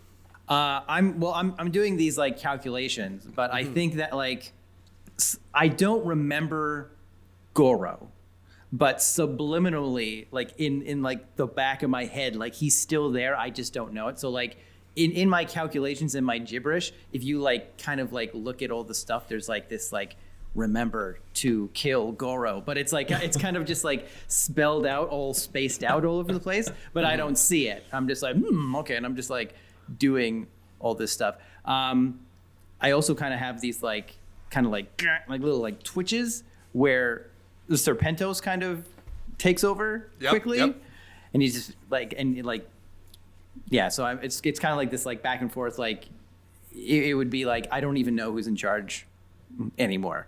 Gotcha. Love it. Yeah. Cool. Vic, what do you think you'd be doing on the Oedipal complex? Would you rename the ship? You have a capability to do that. Yeah, I was saving the name Vic Viper, so this is the Vic Viper now.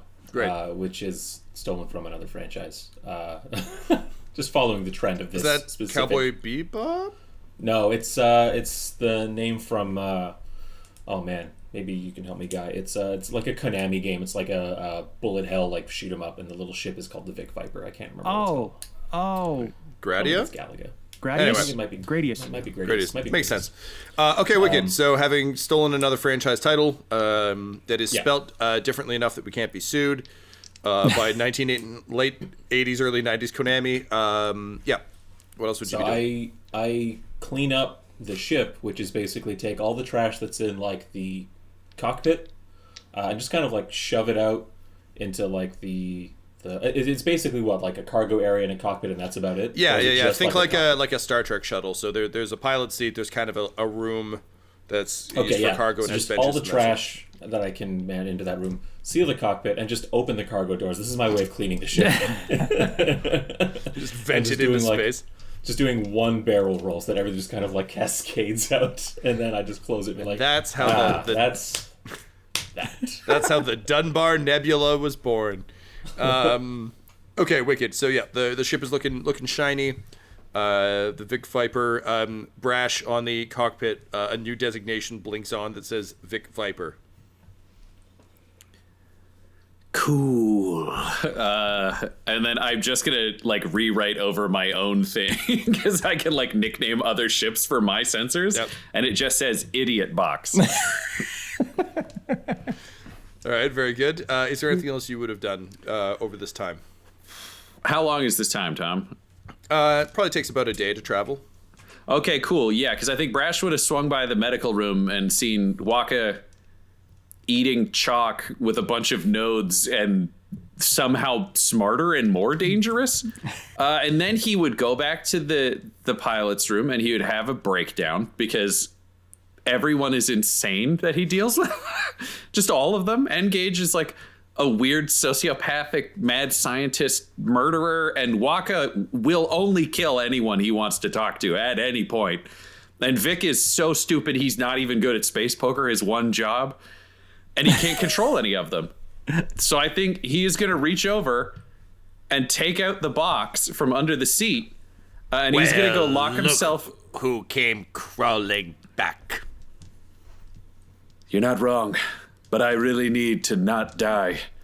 And then I'll go and lock myself in the engine room and just like open the box and be like, I had an uncle named Xanatos, and he was not the best. And I flip my hair around, and it falls across part of my face in like an emo way. And there's like a shadow of one light kind of crossing the other eye that's exposed. And I'm like, I just can't afford to go the way he went. And if I don't become something powerful, I won't survive these adventures.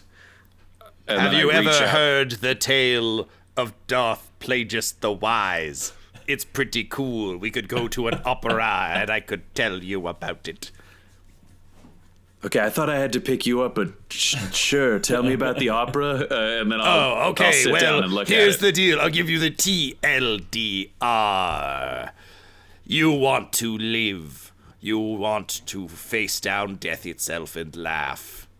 I can give you that power that some consider to be unnatural. You just have to imagine there's an opera, like a cool space opera going on, and people are flying, and it's very impressive. With like laser sperm kind of like flying. Yes, laser sperm. I can grant you these powers. The famed Bothan sperm operas. Yes, Cirque du Spermlay. There we go.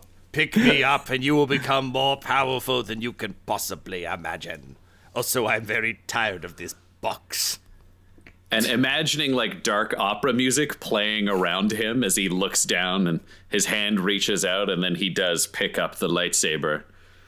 And you're fully expecting like a massive wave of energy to hit you. But this time there's nothing, just a calm sense of it almost feels right. And you just hear the voice say, good.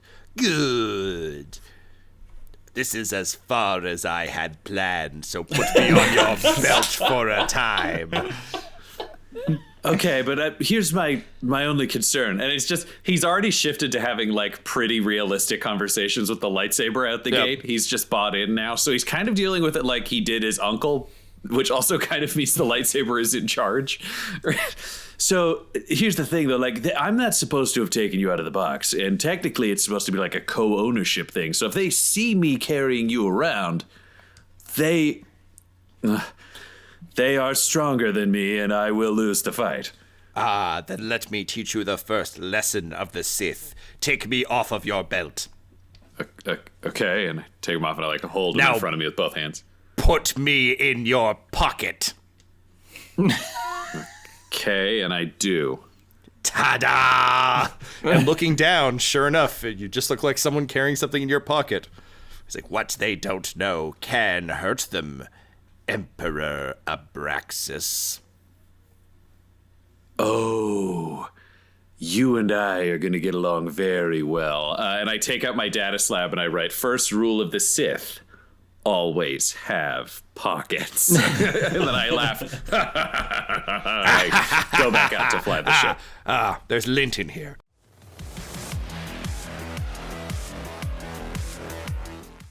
So the recently rechristened Down But Not Out and the recently rechristened Vic Viper drop out of hyperspace into a system with sort of a sun that's burning cool. So you can tell that it's on its way out, and as a result the entire system feels a bit eerie even from distance. You sort of make a gradual descent towards Dingo. Seeing that it's a world that's completely, like, from space at least, almost looks like a cloudy marble. You can see that there's a massive cloud cover of seemingly ever swirling wind and clouds. So you can't see the surface from the ship. And as you start to come down into the atmosphere, you understand why, as you're battered around by heavy wind, sleet, hail, and snow. As you break out of the cloud cover, cloud cover. The ships are being buffeted heavily back and forth, and you have to make kind of a bit of a rough landing, but very close to the main settlement on the planet that N-Gage, you know from your research, is just called Igloo City. Yep. City is a strong term. It's more of a mining village, if anything, but it's the best they've got. And you know that your target, sorry, I've got the name written down on another page. Agan Zadie. Agan Zadie. You know that Agan Zadie and his stormtrooper regiment are stationed somewhere in Igloo City. So here's my question to all of you. None of you have really dealt with like intense weather before. How do you plan to prepare yourselves for this kind of harsh climate? Wakka's got his armor. Obviously, N-Gage is a robot. But for Brash and Vic particularly, how are you going to bundle up? Does Vic Denbar have any fine furs in this craft or anything like that? Yes. Any mink? Ah, perfect. It's definitely like knockoff mink. It's like skinned off of some weird like background Henson reject Muppet that they for some reason used in the backgrounds of a lot of Star Wars shots. But like one of those weird like furry flying things. Not a Mynock, but something like it. So yeah, it's a my knockoff. Oh, it's a my knockoff jacket. Yes, very well done. Yep, great. Chef's kiss, Gungan Ramsay's kiss. So yeah, you put on your my knockoff jacket. It fits very well, and it seems real cozy. But it's a full Cruella de Vil style thing. So like big Beautiful. Shoulders, Yes, just rolling. Excellent. It's very round. It's a very round jacket or coat. Love it. And how about you, Brash? I feel like Sterling's outfit was like a survivalist thing, right? Mm-hmm. Great. I want to go talk to Sterling about borrowing it. So you find Sterling kind of with his he's now just wearing like a casual outfit because he's not on a mission, and he is just wasted in the kitchen with Gungan Ramsay. And they're swapping stories. What's funny is neither of them grew up in Zaybrook society, so neither of them really know what the cultural norms are. So they're just doing weird things where you can tell they're kind of trying to feel each other out about like, oh yeah, this is a thing we have in common, right? But it seems that one thing they definitely have in common is booze. So the two of them are pretty wasted on Dagobah mudslides, and hanging out in the cantina. Gungan Ramsay has made some very makeable but delicious recipes like you would find in any of Gungan Ramsay's cookbooks. And his eggs are particularly good, but take more effort than you really want to put in. Yeah, they're just they're relaxing. So you come in and Sterling looks up. He's like, "Oh hey, Captain, my captain, mudslide." Oh, well, I'll never say no to one or maybe two. You guys are the coolest people on this ship. And neither of them looks bashful. They just kind of nod at each other. They nod at you. Gungan Ramsay, who is drunk so he's not got so much control over the accent anymore, is like, "Me's a thinking we propose a toast to Captain Brash, a bombad good pilot." And then he throws back his mudslide. Well, thank you, and I'd like to propose a toast to you as well, to new friends, who I will do my best to keep that robot from murdering. And then I toss back the drink as well. Sterling laughs. He's like, "Phrasing, you made it sound like that robot's gonna kill us." I don't think it's going to, but... I'm right behind them with like a knife. Great, and then I just reach over and hit a thing, and it's one of those speed Star Wars door closes just right in front of him. Yeah. You just hear, ting! Yeah. No, I mean, the important thing is I'm going to make sure that, Sterling, you also get a room where only you can open the door. You know, they're going to become a more common thing on this ship. But here's the thing, friends. I've got to go outside into a dangerous environment, and I've got to do a mission for the good of this ship and for the good of us all. here's the thing. I don't have a survivalist suit. Like, it would be so hard for me to survive otherwise. And I mean, clearly you want me to stay on as captain. Sterling's eyes go wide, and he's like, wait a minute. I know a guy who has a survivalist suit. He looks like me, but he's always in the mirror judging me and looking good in that suit. Oh, no. Wait a minute. I have a suit like that guy. You can borrow my pants. And he starts taking off his, like, non-survivalist pants. I don't think that those are your survival gear. It looks like you're dressed to party, am I right? You're a cool guy. Oh, yeah, these are my cool guy party pants. And he pushes a button and they inflate to parachute size, and he starts, like, shuffling back and forth. Amazing. Those are good, but so where would your other survivalist pants be? You know, I could go get those and use those. He takes you to the quarters he's made for himself, and they're you're actually about the same size, so this isn't too bad. There's some like weird extra little floppy bits because you don't have head horns, so those just kind of awkwardly, like your top knot's like stuffed into one of them, and then the rest just kind of like flop awkwardly like Jughead's crown in the comics.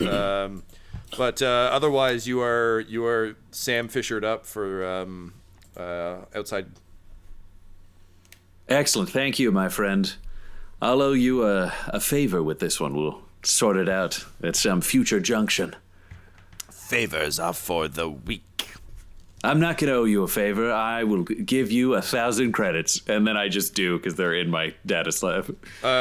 He's like, that's great. I would have, just lent it to you for free or for a favor, but this is real nice. I promise to only spend this on booze. That's my man. And I just give him a thumbs up, and then just like saunter out, looking good, except for the weird hat business. Yeah, like everything else is like a sultry, powerful walk. Then your head's just like. Yeah, I make myself a bandana so that I could like tie that shit down. Sure. So instead, it just looks like a little bit of spiky hair with a bandana around it. Yeah. All right, so all of you meet up outside. Wakka, was there anything you wanted to do before you left? Yeah, I talked to Shatterstar about getting the Righteous Indignation ready for snow travel. Yeah, she takes a pair of like a couple pieces of metal, and she's like with sheer force of will like bends it back and then kind of like quickly affixes it to kind of the wheel well, and she's like, I mean, it's a hover bike, so it should be good, but never know when you're gonna need a ski on the front. Plus, this way we can sell twice as many toys. Oh, I want to make toys of these and sell them eventually. I feel like people will hear about your adventures and want in on that. As long as it runs, that's the only thing important to me. Well, it's the best it's ever been for now. Really, after we got this A on the front, it really came together. Excellent.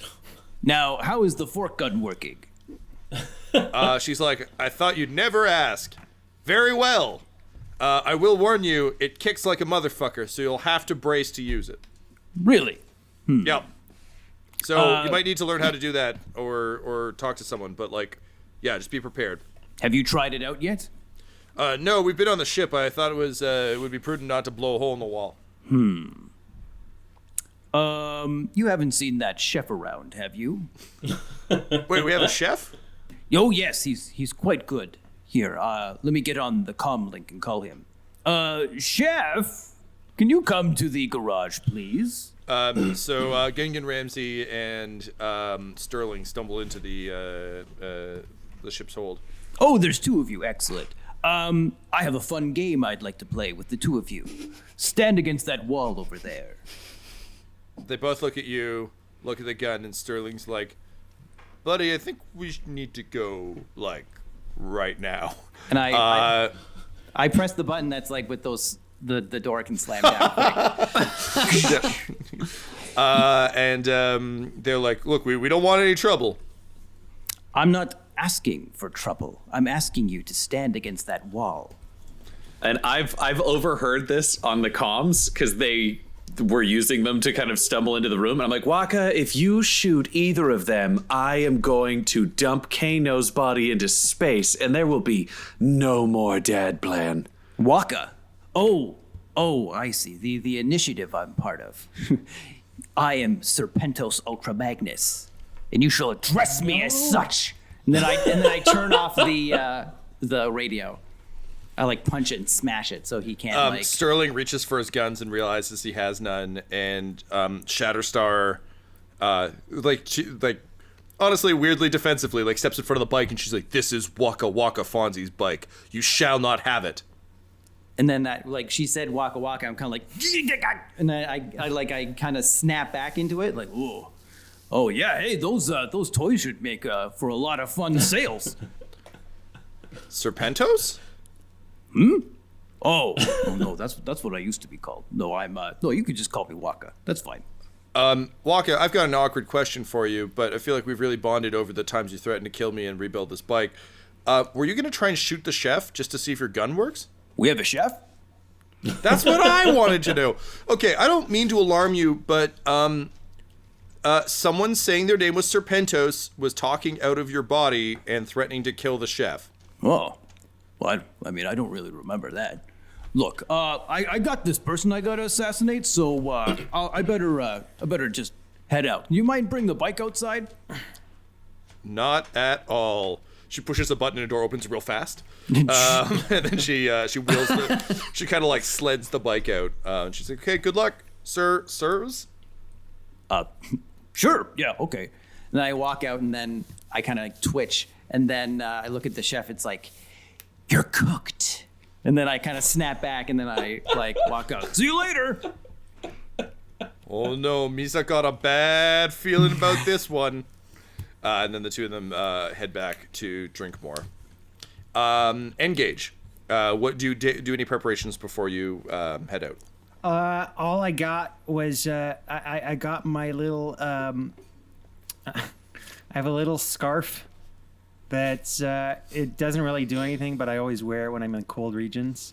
So I just hang around my neck. And I have a little telescope that I'm viewing through.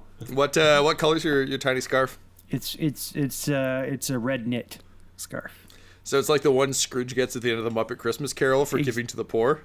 Exactly. So you killed someone who gave to the poor and took their scarf? I hobbled many children for this. Ebenezer Scrooge. Yeah. Tyler, you still have N-Gage's lightsaber, right? No, I gave it back to him immediately. Okay. Yeah.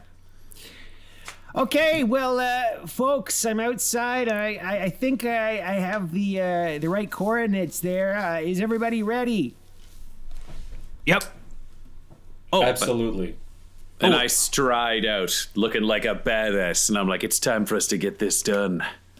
Yeah, I also stride out thinking I'm a badass in my giant Cruella de Vil fur coat, like feeling like the fur and stuff like that. I was like, "Oh yes, I am very ready." Vic Denbar.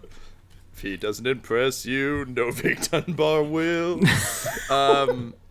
The four of you make your way towards Igloo City. As you get closer, you can see that it was probably once a scientific outpost, but it's clearly been retrofitted into more of a mining town. You can see people kind of in very heavy Arctic gear moving sort of to and fro between the buildings. And every so often in the distance, N-Gage with your little telescope, you can see a snow trooper in their kind of like weird sloped helmets and they're like snow skirts that they wear for some reason, moving around sort of between the buildings. Think of it kind of like a frontier town in like a Western or something, just if it were cold and in space. There's a trooper. There's a trooper. There's a trooper. Yeah, so you're playing Apex Legends, you're just pushing up to like ping us. It's like, oh, trooper. Yeah. Oh, trooper. Cool. So you start to approach the town. You can tell that there's enough interference with the snow that they likely didn't pick up on the ship arriving. But strangers just randomly appearing in a place like this would be highly suspect. Also, N-Gage, you're able to see mounted weapons that seem to be kind of scanning back and forth, and they match up with the schematics you saw for kind of the defense net. You think taking that out might be a good first move. Right. Well, first what I'm going to do is, on account of, I see that there's weapons in a lot of these people's harnesses and what have you. I'm just going to put the safety on real quick. and I like crack my knuckles. And then I just tink, tink, tink, tink. tink, tink, tink, tink, tink, and then I just flip a switch on my tit, and all of their and there we go. And then like the light on their guns goes from like a green to a red. Cool. So I know they're in safety. Based on all of the triumphs you rolled in the previous session, I'm just gonna let you have that rather than rolling again, because that was a lot of triumphs. Beefy rolls. In a game where we've seen them like twice. Over 28 sessions. I like this app. Yeah, I don't. I was gonna say, we got like a Portrait of Dorian Gray thing going on, where like Guy is getting all of the luck off Adam's app, and all of his failures just show up on yours. Cool. So the weapons click off, but as you do it, there's kind of like you can hear thunder crack in like high above you in the clouds, and there's interference for a moment. As your signal comes back on, N-Gage, you realize that you've also clicked off the basically the security gates in the town. So like the outer gate to the town itself, as well as kind of the door locks on the individual houses. Ooh, doors open, boys. Okay, Let's ride. Wait. Serpentos, I need to talk to you. What did you do to the chef, and what did you do to Sterling? Wait, what are you talking about? I just went and I got my bike. We've been riding on my bike. You took a rifle out, and you called several of our crew members into a room. We're going to shoot them against a wall. And when I tried to stop you, you told me your name was Serpentos, and then you turned off the entire comms. That's what happened. N-Gage has been telling me that you've been working on your knock-knock jokes. I don't get it, though. I don't get that joke. Despite the fact that was almost completely useless, you did remind me about something. N-Gage, what did you do to his brain? Look, all I did there was snap some memories from his memory core and just upgrade him so that we could sync up. That's all. Who knows? I might have accidentally, shit-kicked his old memories into hyperdrive so that they're flooding back at awkward moments and bringing an abrupt personality change at moments that are not helpful. But, that's... Brash is just furiously rubbing his head. Like, just... you actually find that the little nubs are very comforting for this. They give you something to actively rub. Yeah. I'm like, Okay, here's our plan. You two were the first in the door. You two lead the way the whole way. Vic, you can follow us back up, and I'll supervise from the rear. Excellent. N-Gage, I suggest you get on the back of my bike and we can go get our target. Oh, it's like we're in the 1950s and I'm on the back of your motorcycle and you're driving me to prom. Yes, something like that. Space 1950s. The space 50s. Space Grease. Yeah, The Spifties and prom. Yeah, that's when the Phantom Menace took place. It's all part of Ugnaught culture. Okay, here we go. Go, cowboy. greased Ugnaught. Go, greased Ugnaught. Tell me more. Like, did he have a land speeder? He held me like we did on Naboo. Go, wait, so you two are gonna take the righteous indignation, and we're just gonna wait? Is this the plan? No, I got a little. I brought like the lid of a garbage can, and we can just tie some ropes, and you guys can just dangle off the back there. Oh. Okay, so Vic will ride that, and then I'll stealth in behind you, where I can make sure that you're covered from a distance. I mean, That's a good suggestion, number 2, but as a leader, I think I'll make the final plan here. Why don't you just hang in the back, okay? I'll be in the middle just to kind of keep the whole team together, and these two will go in first. Okay, perfect. Let's start roping this garbage can to your motorbike. And the bunny goes around the hill or something and tied the knot. Okay. And here you go, Sir Leader. You can stand on this garbage can. And I will stand on it, too. I will just stand with my hands on my hips, being like, when you're ready, boys. Like Washington crossing the Delaware. Yeah. Just in my beautiful fur coat. All right, here goes, and then I... So Adam's driving. Sorry, you're behind me, so you kind of like you hug on to me, and I'm just like, all right, let's go. And then I like and I just like Like zero to slowly, 1,000, slowly, and I slow, just slow, go, just Yeah, Tyler, go ahead and roll me not athletics. I want an acrobatics check, but those don't exist in this game. Coordination, please. Coordination 0 and 2. So 2 green. 2 green. This is a 3 purple check because you're going real fast. Perfect. They want to go fast. 6 triumphs. 2 successes. 2 successes, 4 threats.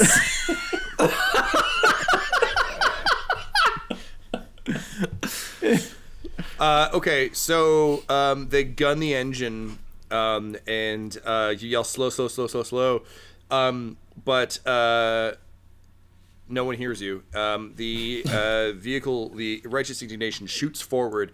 However, there was some garbage slime on the top of that garbage lid, like on the inside, that has now frozen to your shoes.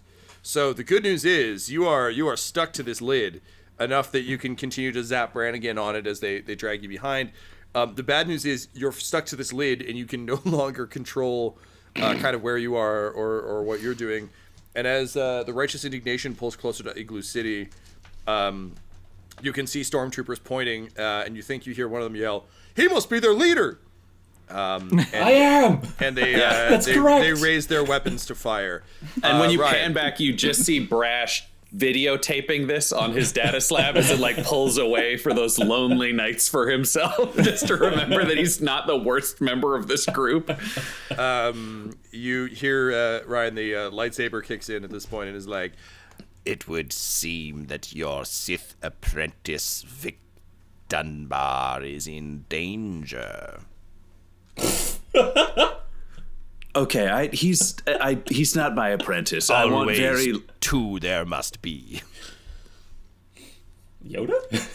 Okay, so wait, I have to have an apprentice? Yes, I should make it clear. The Sith rules say you must only have 2, but I usually kept around 3 to 4, sometimes played by famous character actors, just to give myself some options, depending on my mood, what kind of Sith apprentice I wanted on any given day.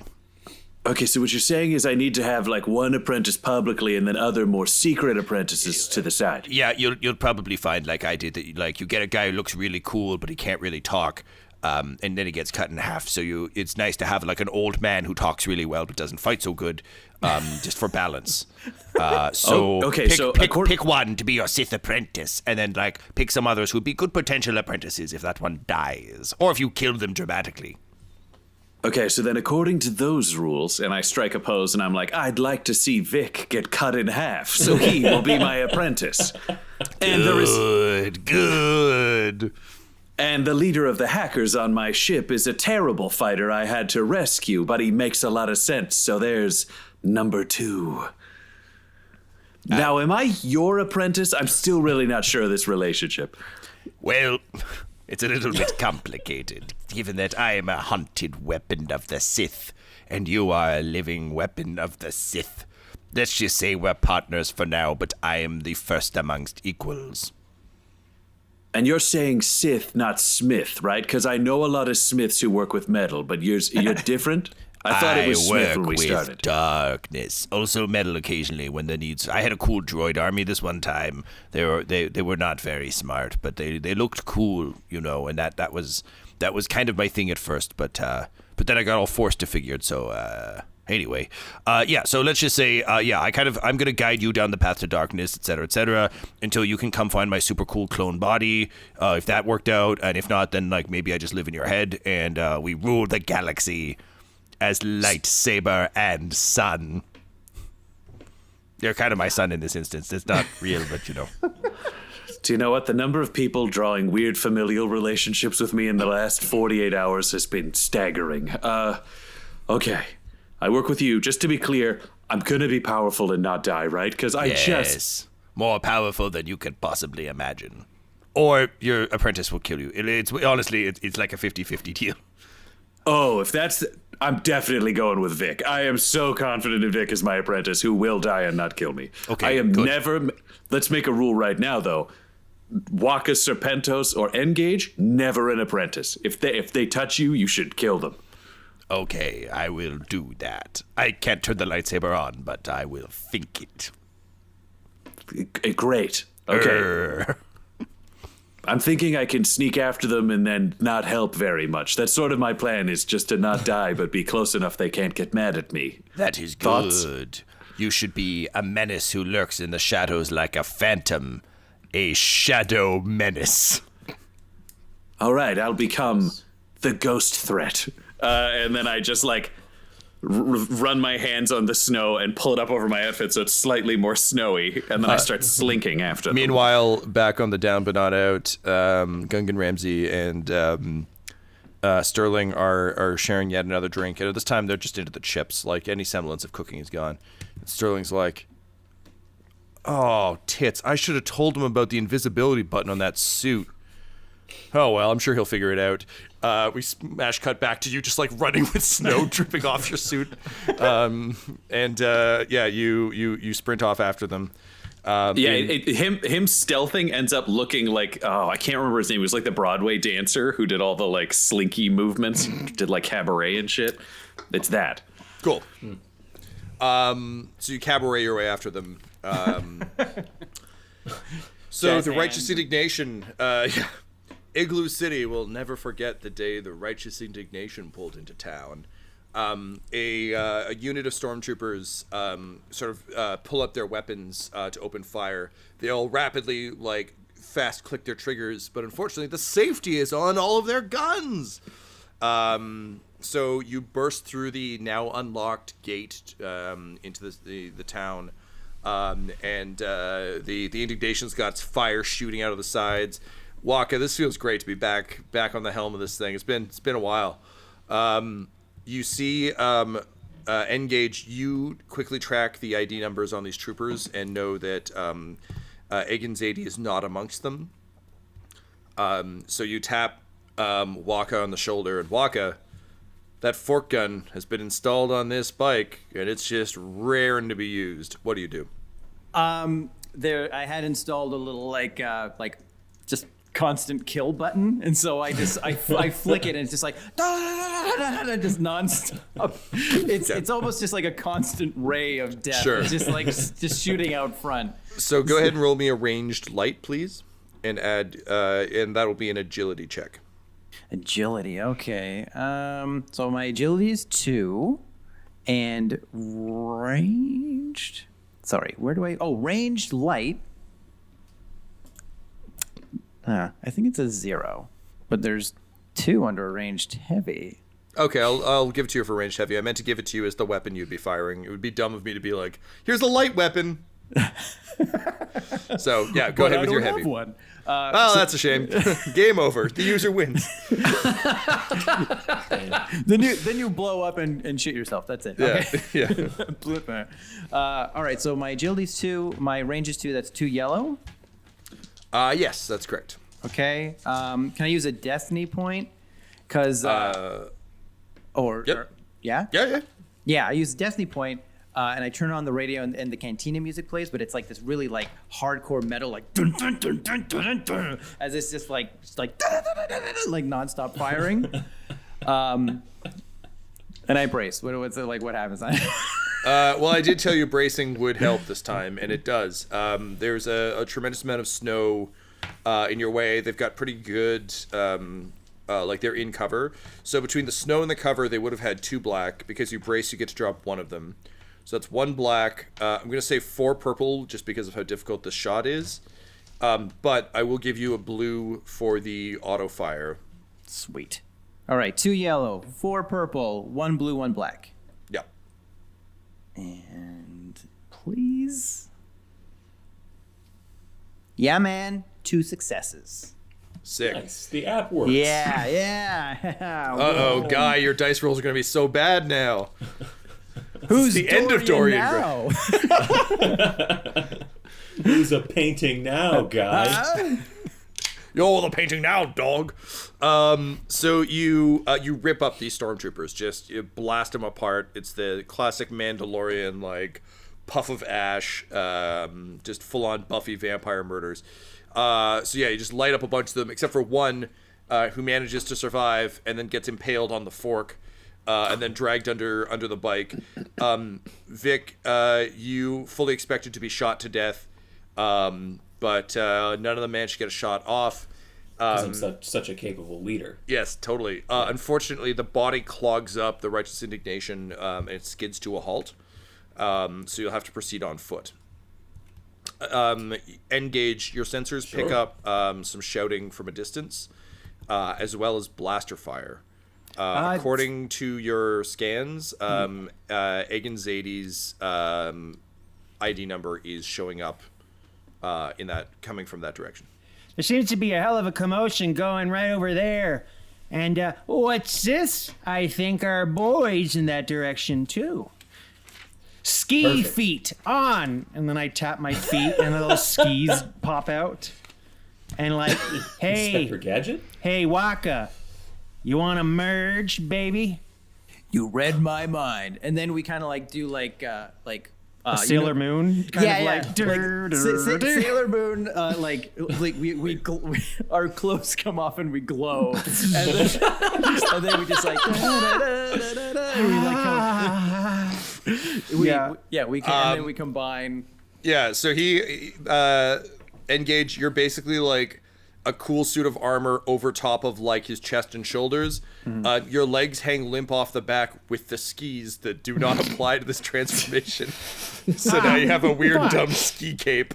I'm sorry, with every footstep you take, these are going to be jabbing at your ribs. I'm so sorry. Okay, to counter that, I kind of like I hold my legs up to my chest in a ball. So then now your legs are in charge, and then you ski as I'm kind of like in a ball.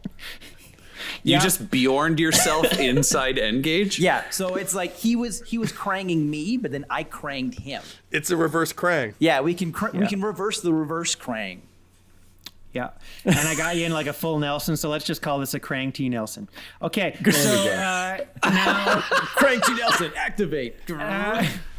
Yeah, so you reverse Krang, you pull your feet up, and N-Gage kind of like awkwardly shuffles down under you, creating like a weird bench sort of, and you begin awkwardly ski walking your way towards the settlement. Brash, you've caught up to them now. What do you do? I mean, seeing this, oh my god, they can kill anything. Now they're two. Now he's a worse monster. This is not good. And Vic, I mean, I do like seeing Vic glued to a garbage can, so like that's pretty great.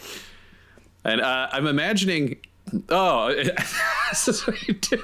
He'd go in and go, guys, you're gonna forget Vic. He needs to go in with you. He's the backup. And then I would like to take the rope off of the bike and attach it to the new Mega Man so that Vic can keep getting dragged by them down a hill. No, Brash, it's fine, Brash. Oh, no, you're going to do great. You came up with a great plan. You're going to be a great leader. And then I just shove him after them down the hill. And then I go, yeah. Great, and then you follow after. So, the four of you, or I guess three of you now, because two of you are one. We have to speak in unison from now on because we're like the same. Like Venom? That is going to be one. That's going to be fucking podcast poison, guys. I'm going to tell you you the worst fucking auditory experience. We'll do one word at a time. Can you chew tinfoil on air while you do it too? No, you can both speak independently, but I would suggest that you use we pronouns, and that you have some fun with like the Eddie Brock Venom shit, where you can have conversations while being one entity. But dear God, no on the double speak. So like N-Gage is the symbiote. Yes, because he has like latched 100%. onto me. All right. Yeah, and you're the wee baby cradled within the symbiote. Right. Oh, we also established. He's Sam Gates. You're the creepy baby from Death Stranding. Yes. We also established I can hold my guns while in a ball. I was going to say, to be clear, Adam said this during technical difficulties. I don't know if it was established. Yeah, I was going to say, so it's always much. fun when people tell the GM that things were established when he was offline. I'll let you hold a pistol, but you can't have a rifle. Okay. All right. Well, I can use my blaster rifle. That doesn't sound That's like a pistol. by definition not a pistol. Just Adam. said a rifle. Okay, actually, let me amend that. If your arms are out and he's kind of like N-Gage is built over your arms, then you will be the arms, he will be the legs, and then you can use your rifle. Okay. Yeah, I want to use my rifle, so yes. Okay. Great. I looked N-Gage, up my that dance means reference. You won't be able to take any arm-based actions. But I'm just like a gun. You are, yeah. You're. If this is the Megazord, you get to be the arms. He's the head and the legs. Okay. All right. I guess you're also the chest. Ryan, what was the dancer? Oh, Bob Fosse. It just if people are gonna know, that's who it is. So all the movement is just Bob Fosse. Man, in my head, I thought it was just going gonna be some like incredibly obscure, like, oh yes, Johannes Diemert. No, that's why I was so mad I couldn't remember it, and then had to look it up. Yeah. All right. Cool. So you're Fossing your way along behind. Mega Man Megazord walks ahead, and Brash, you're being dragged. We'll stick to a trash can. Do you think is glued to a garbage can? Do you think you would try and free yourself from this predicament, or are you just happy to bumble along in the ground? I think because whenever I'm in motion, it's purely just dedicated to keeping balance. So that's I can't free myself while they're moving. So it's just like oh shit. Like you're doing a lot of army man acting where it's like my feet are stuck to this platform. Cool. Yeah. So you guys barrel ahead. You come around a corner, and sure enough, you engage your sensors, which Wakka is also now seeing because you're wrapped around him in a deadly embrace. Picks up Egan Zadie, and you can see a number of snowtroopers ahead setting up an E-Web blaster cannon, and you can see that half of Zadie's helmet's been like shredded off of her face, or his face rather, and you hear him yell, "Open fire! Open fire! I can't believe some idiot turned off the gate!" You have a split second where you can do something. What do you do?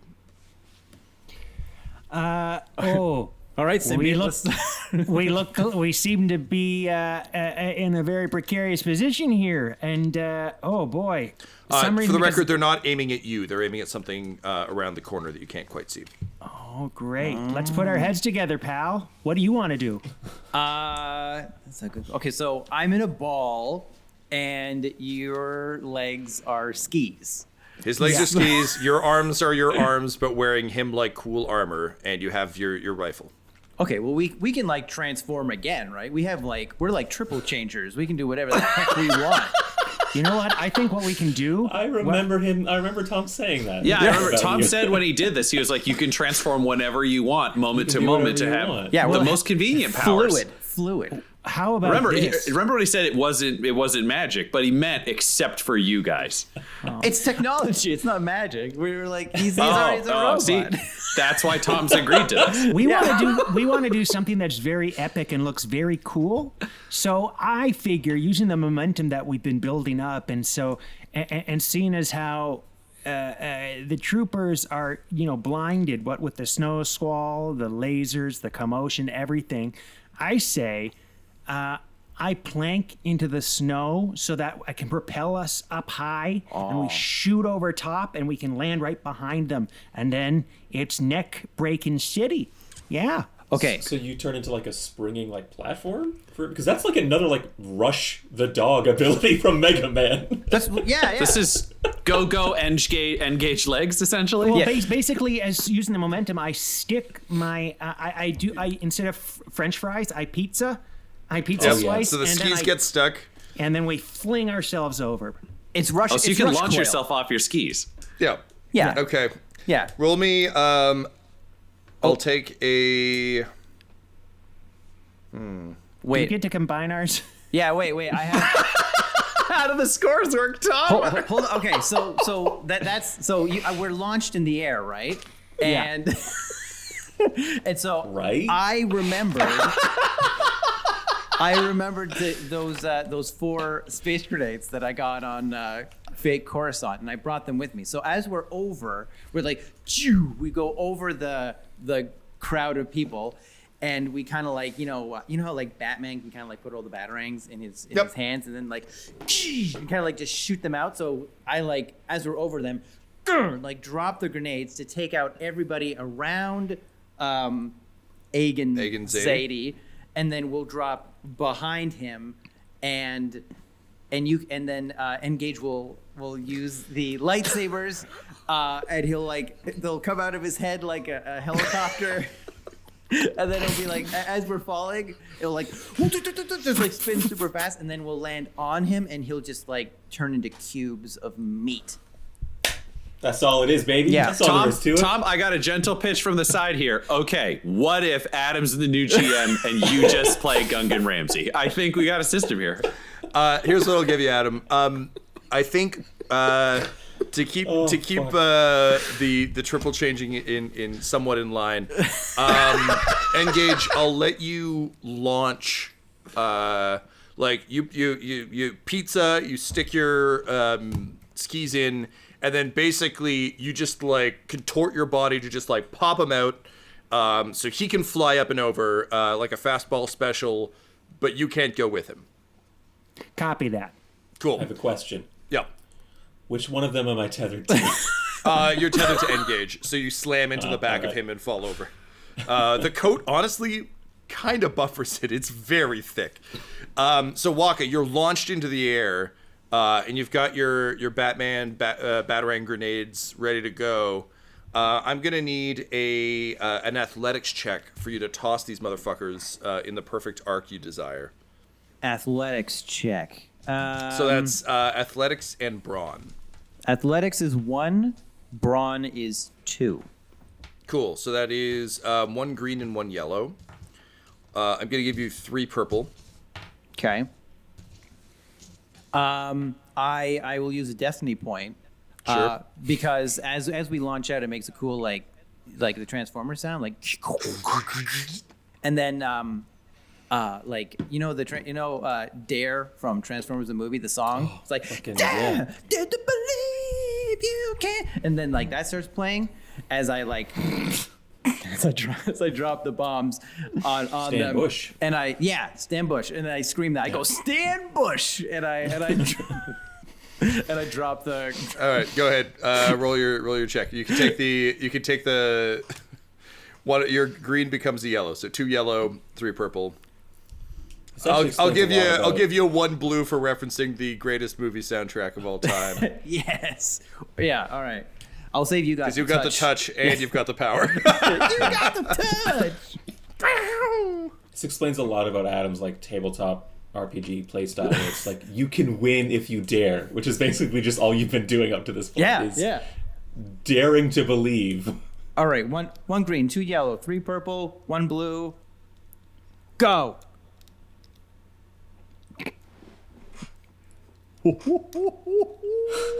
Shit. Okay. 2 successes, 3 advantages. All right. So the bombs go off. I believe you. I'm just I play by the rules. I'm just saying. Oh yeah, no. The bombs go off. The troopers are scattered. And you land behind the last impediment to you getting 300 grenades. You land Zoolander style when he like runs down the runway and drops behind the Malaysian Prime Minister. Your hands are there. They've been splinted and reinforced during your time in the med bay. What do you do? Your entire focus is just on Agen Zadie. I don't know. I'm still thinking about the helicopter lightsaber thing. But that's not happening. Look, if you swing those blades hard enough, you could like kind of get the effect. Okay, so then I land behind him and I grab his head and I'm like, when you get to hell, tell them that Serpentos Ultra Magnus sent you. And then I snap his neck. So he's like, wait, who? And then his neck snaps. I said. As his body hangs limply. And Serpentos, you look down on this dead weakling, yet another fool who dared to defy you. And that's when you hear the roar. And looking up, you see a massive airplane hangar-sized paddock whose door is being smashed open, and out of it stalks a cybernetically enhanced Rancor. It opens its multi-toothed mouth and screams, and though Wakka would never think this, Serpentos really hates that fucking robot for opening the doors. This episode of Dumb, Scum, and Villainy features the voices of Ryan LaPlante at the Ryan LaPlante on Twitter, Tyler Hewitt at Tyler_Hewitt on Twitter, Adam McNamara at Adam McNamara 13 on Twitter, Guy Bradford at Guy Bradford on Twitter, and our fantastic Game Master Tom McGee at McGeeTD on Twitter. This episode was edited by Ryan LaPlante, and all of Dum Dums and Dice's art is by Decapitated Markers at Decapitated Marker on Twitter. That's MRKR. Our theme song is In Orbit by Chronox, and our ad music is No Control and Chiefs by Jazzar, JAHZZAR, all available at freemusicarchive.org. When it comes to Dum Dums and Dice, you can visit our website at dumdumdice.com. Our Twitter and Instagram are at dumdumdice, and on Facebook at facebook.com/dumdumdice. But most importantly, we've got merchandise at redbubble.com/people/dumdumdice, or you can join our Patreon at patreon.com/dumdumdice. That's DUMBDICE. Now get out of my shop. I'm a Toydarian. Your Jedi mind tricks do not work on me. Dum Dums and Dice has to give a special thank you to the supreme beings of our Patreon at this time: Christian Menicola, Long Long, the Half-Blind Prophet, James Cuellar, DM Rob, Christopher Little, Joshua White, Olin Anderson, Sue One, and Jill and Noel LaPlante. If you want your name to be added to this list, you can join our Patreon too at patreon.com/dumdumdice. Thanks to them, and a little bit of thanks to you.